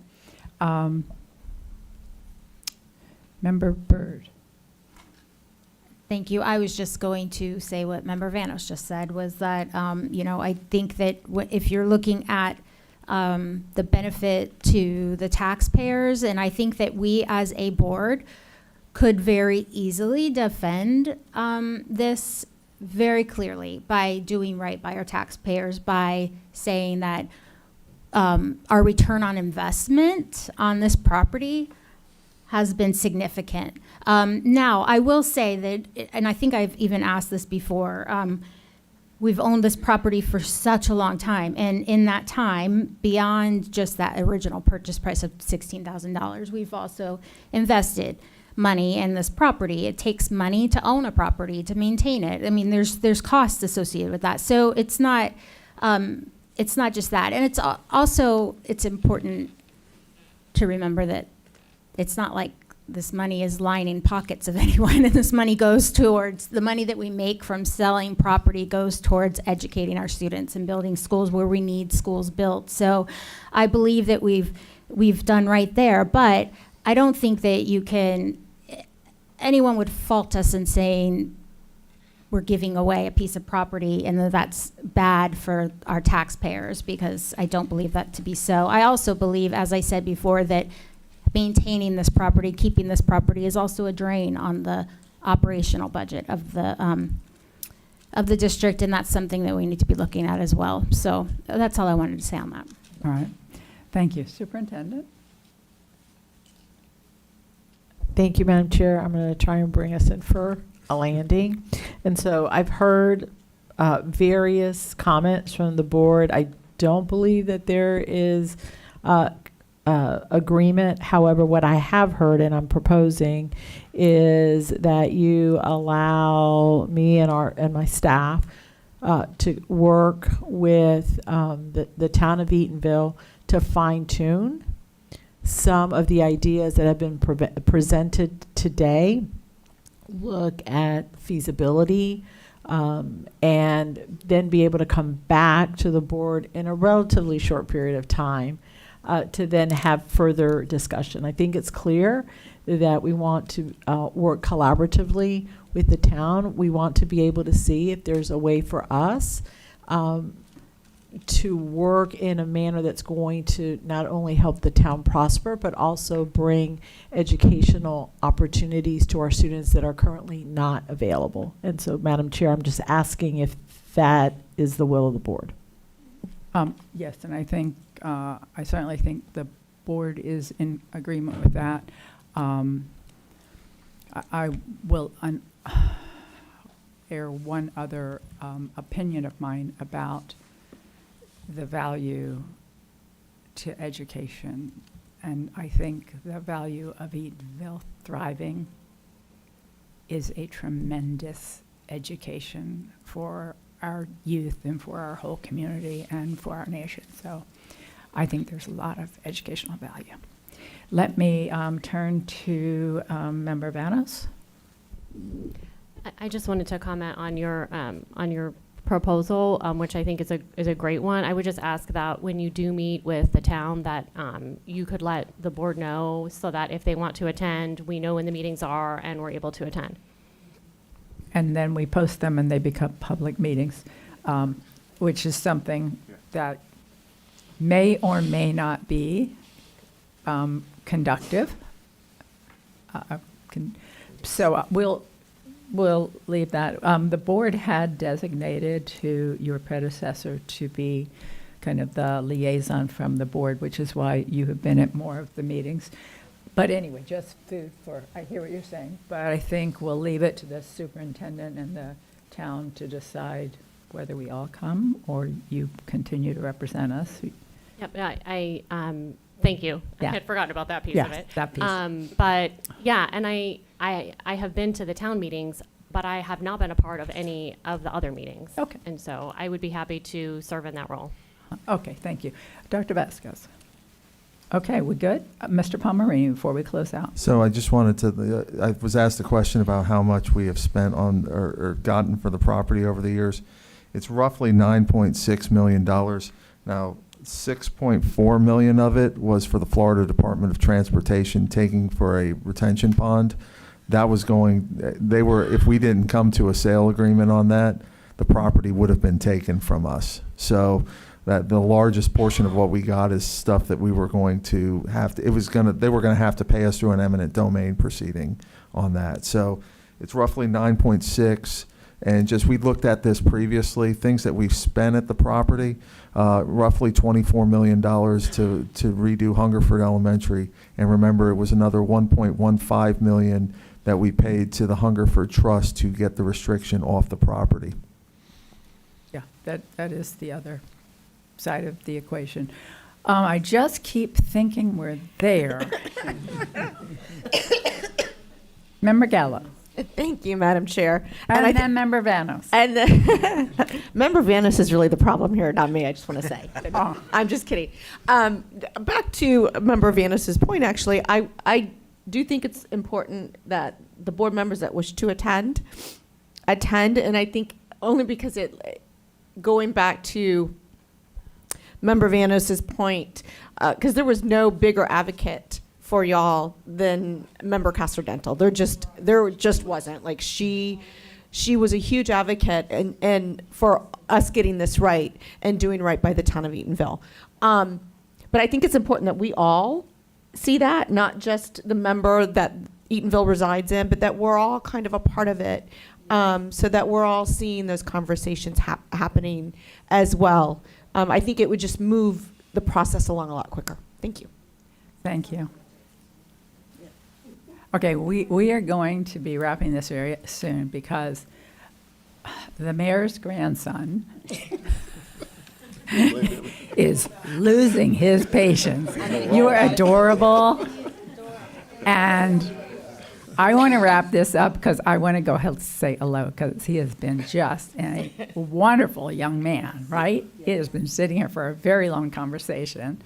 And he has now got head spinning thing going that we all need to learn. So who is going to keep this young man waiting? Let's see. Member Vanos. Oh. Hey. Just to Member Gallo's point, if we want to make it public and we think that's the best way to go forward, I'm with that. I think the more people that are in on this conversation, I think the better. And then I just want to also just add in one more point that I mentioned before, the 300 acres for $16,000, and one other benefit I think that the school district did get at that time was they were looking, from my understanding, to open a school for Black students in either Maitland or Winter Park, and they were trying to raise funds for it sort of in that 1950s time period. And they were able actually to use the school itself in Eatonville so that they did not have to build that other school. So that was like yet another benefit that we got from that transaction. So I had just forgotten to mention that earlier, but just I think it's really important that in addition, that's another benefit that we received. So thank you. Dr. Vasquez, bring us in for home and then a brief break. I hope I can. And so I do think it's a wonderful idea to have the meetings where whatever board member would like to attend can. I do, though, believe that there may be value in having, I'll say, a closed meeting before that public meeting so that we can bring, not everything, but we can at least have some guidelines and further clarification to speed up the process. And so I'm going to do the will of the board, but I think there is a need for us to work through some details that really will come out in that subsequent meeting, but that may be not the best use of the board's time as we're just engaging in the details of details. Okay. In short, too many chefs in the kitchen. Too many hens. I thought you said kids. Too many hens in the hen house. All right. This portion of the meeting is adjourned. We will come back. We're going to take a very brief break, and then we'll come back for our rule development workshop. Thank you.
All right, everyone, welcome back in session. This Rule Development Workshop, JIC, Code of Student Conduct, is in front of us today. I'm going to turn this portion of the meeting over to Dr. Vasquez. Thank you, Madam Chair. Our team is bringing to you the final recommendations for our Code of Student Conduct. The board met last week for some additional changes. This is our rule making process. So if we have members of the public that would like to speak, no, sorry, I apologize. I can tell by the look. The presenters will only provide the updated changes. If there's any members of the board that would like for us to review any other aspects of that, we will be happy to do so. And so I'm going to turn it over to the team. And please make sure you introduce yourselves. Chair Jacobs, school board members, Dr. Vasquez. I am Demiki Joyner. I am the Director of Discipline, and I have with me Arkivia Haynes, legal attorney that supports discipline. So we're just going to go ahead and get started with the changes you guys requested. So I'm going to start on page 12 on the Discipline Response Code, Level 2. We added Level 2 offenses that are determined to be acts of hate or hate crime related as defined in Florida Administrative Code Rule 6A 1.0017, Section 8, Subsection E, may receive higher consequences and are upgraded to a Level 3 offense and are required to be reported to the Florida Department of Education School Environmental Safety Incident Reporting System, which is CESR, and law enforcement. Page 17. On page 17, we added the same language for Level 3. Level 3 offenses that are determined to be acts of hate or hate crime related as defined in Florida Administrative Code Rule 6A-1.0017, Section 8, Subsection E, may receive higher consequences and are upgraded to a Level 4 offense and are required to be reported to the Florida Department of Education School Environmental Safety Incident Reporting System, again, which is CESR, and law enforcement.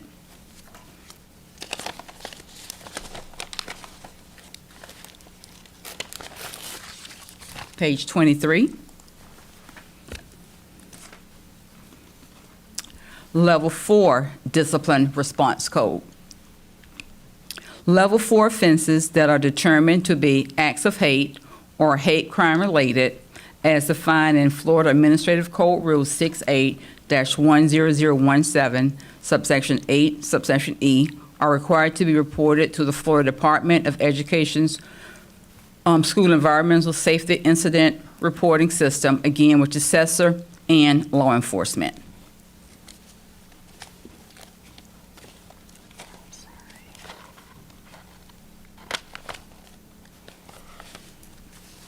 Page 53. On page 53, parent and student notifications, we added a definition for acts of hate. We changed it from hate speech to acts of hate. Pursuant to board policy ADD Safe School and board policy JB, then I'm going to come down. We remove the use of hate speech would not be tolerated and violations be subject to the code. And we have added an act of hate occurs when a student intentionally selects the victim because of any protective characteristics identified in board policies JB and ADD. An act of hate can be found on the basis of speech, including but not limited to threats and harassment, on the basis of conduct, including but not limited to battery or fighting, or on the basis of damage to property, including but not limited to theft and destruction of property/vandalism. All charges under the category of acts of hate must be reviewed with the OCPS Office of Legal Services for compliance with law. Offenses that are determined to be an act of hate or hate crime related, as defined in Florida Administrative Code Rule 6A-1.0017, Section 8, Section E, may receive higher consequences and are upgraded to a Level 4 offense and are required to be reported to the Florida Department of Education School Environmental Safety Incident Reporting System, SESR, and law enforcement. Okay, I'm going to move on to page 55.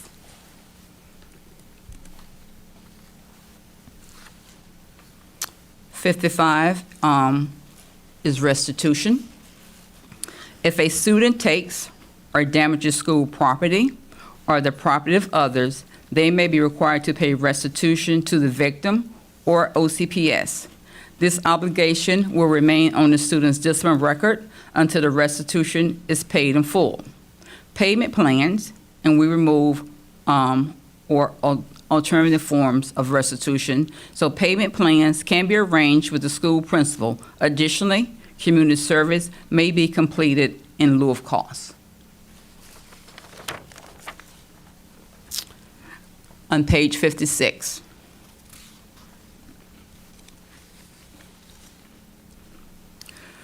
There are a couple of changes with our cell phone wireless communication device policy. This language was added to comply with 1006.07. I want to say in the governor, can you help me? Where did this come from? Oh, so it's just a part of the new cell phone policy that says that grades K through 8 can no longer have cell phones during instructional time. That language was removed, and it only now applies to high school students.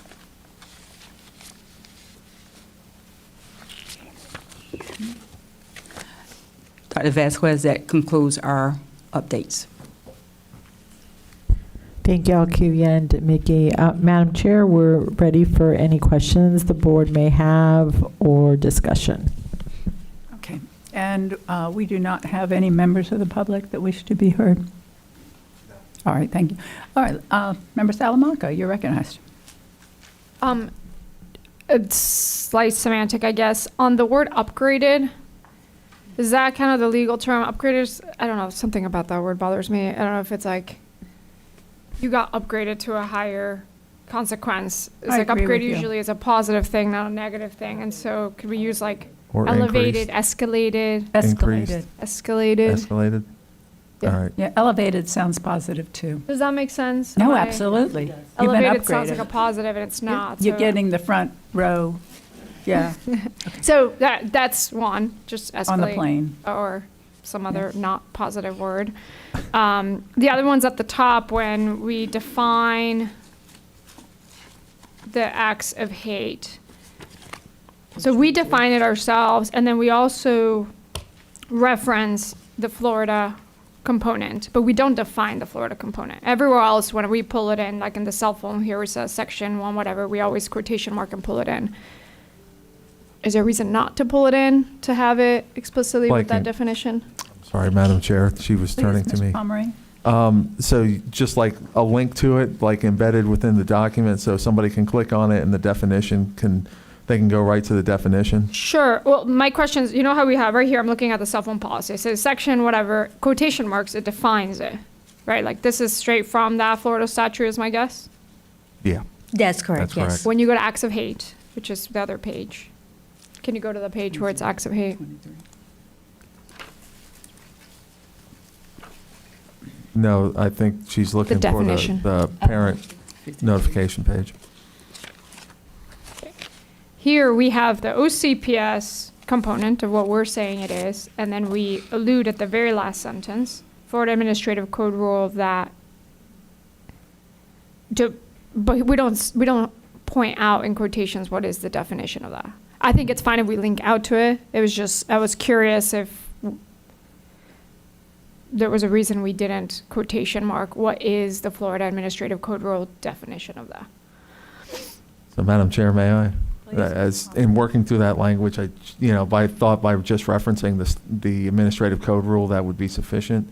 I think it's sufficient here to just link to Okay. the definition, and that will be fine, and we can do that very easily. A hyperlink. Yeah, hyperlink, yes. Hyperlinked, yeah. And then last question, which is there anything in our language versus that language that would conflict? If I'm a parent and I read this paragraph and then I click on that paragraph. I don't think so, but let me give us a second to check that. But I really don't think so, and quite frankly, whatever the state's definition is. Trumps us. Yeah, with respect to what we have to report up to Assessor. So it doesn't matter if we define it differently. We can define it slightly more broadly for the purpose of our code, but whatever the state Yeah. requires us to report is what we have to do under the Assessor system. Right. I was just curious if our definition and the state's definition is distinct enough or if it's just redundant and then we just link to that and we don't have to define it ourselves. So that was why I was asking that. But I don't know what the state's definition is, so I can't comment on that because I don't know if I agree with it. But I mean, I think all of the changes we talked about are definitely reflected here. My only question was on just the reasoning on defining it, not defining it, and if the definition is redundant or conflicting. But that's it. Thank you. Madam Chair, while you guys can obviously go on, I'm looking it up now just so I can read it to you. Okay, go ahead, because we've got nothing to go on with. Not to put you on the spot or anything.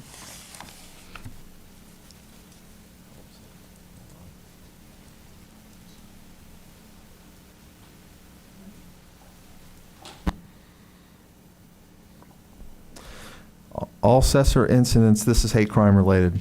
All Assessor incidents motivated all or in part by hostility to the victim's real or perceived race, religion, color, sexual orientation, ethnicity, ancestry, national origin, political beliefs, marital status, age, social or family background, linguistic preference, or mental physical disability are required to be reported as hate crime related. So, for example, there is a difference between us and the state with respect to gender identity and expression.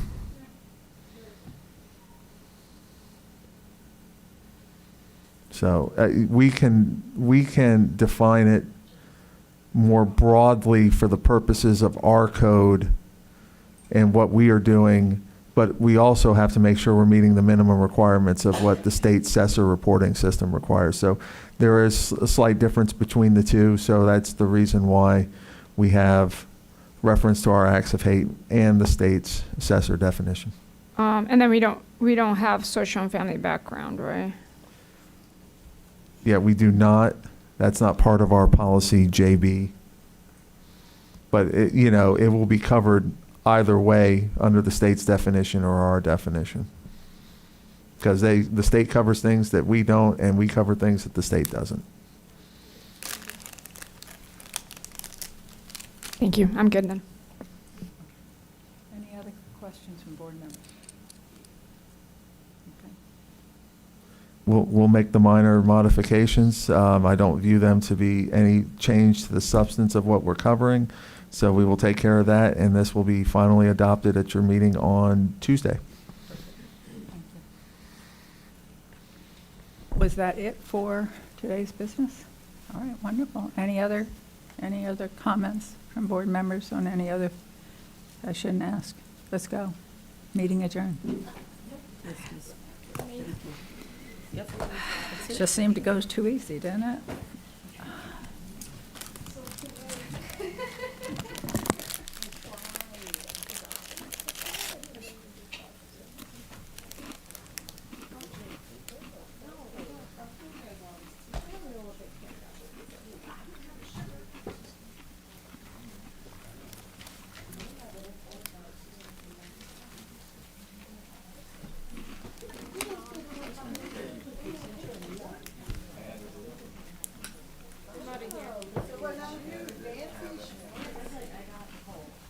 That's it? We're done with everything? Hmm? We leave it? Mm-hmm. Oh, okay. Mm-hmm. All right.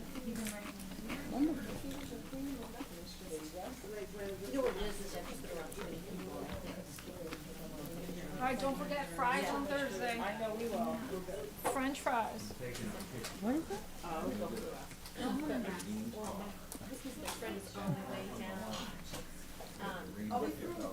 Yes, we're done.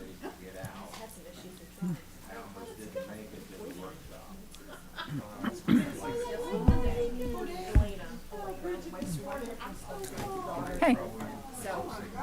Pardon me?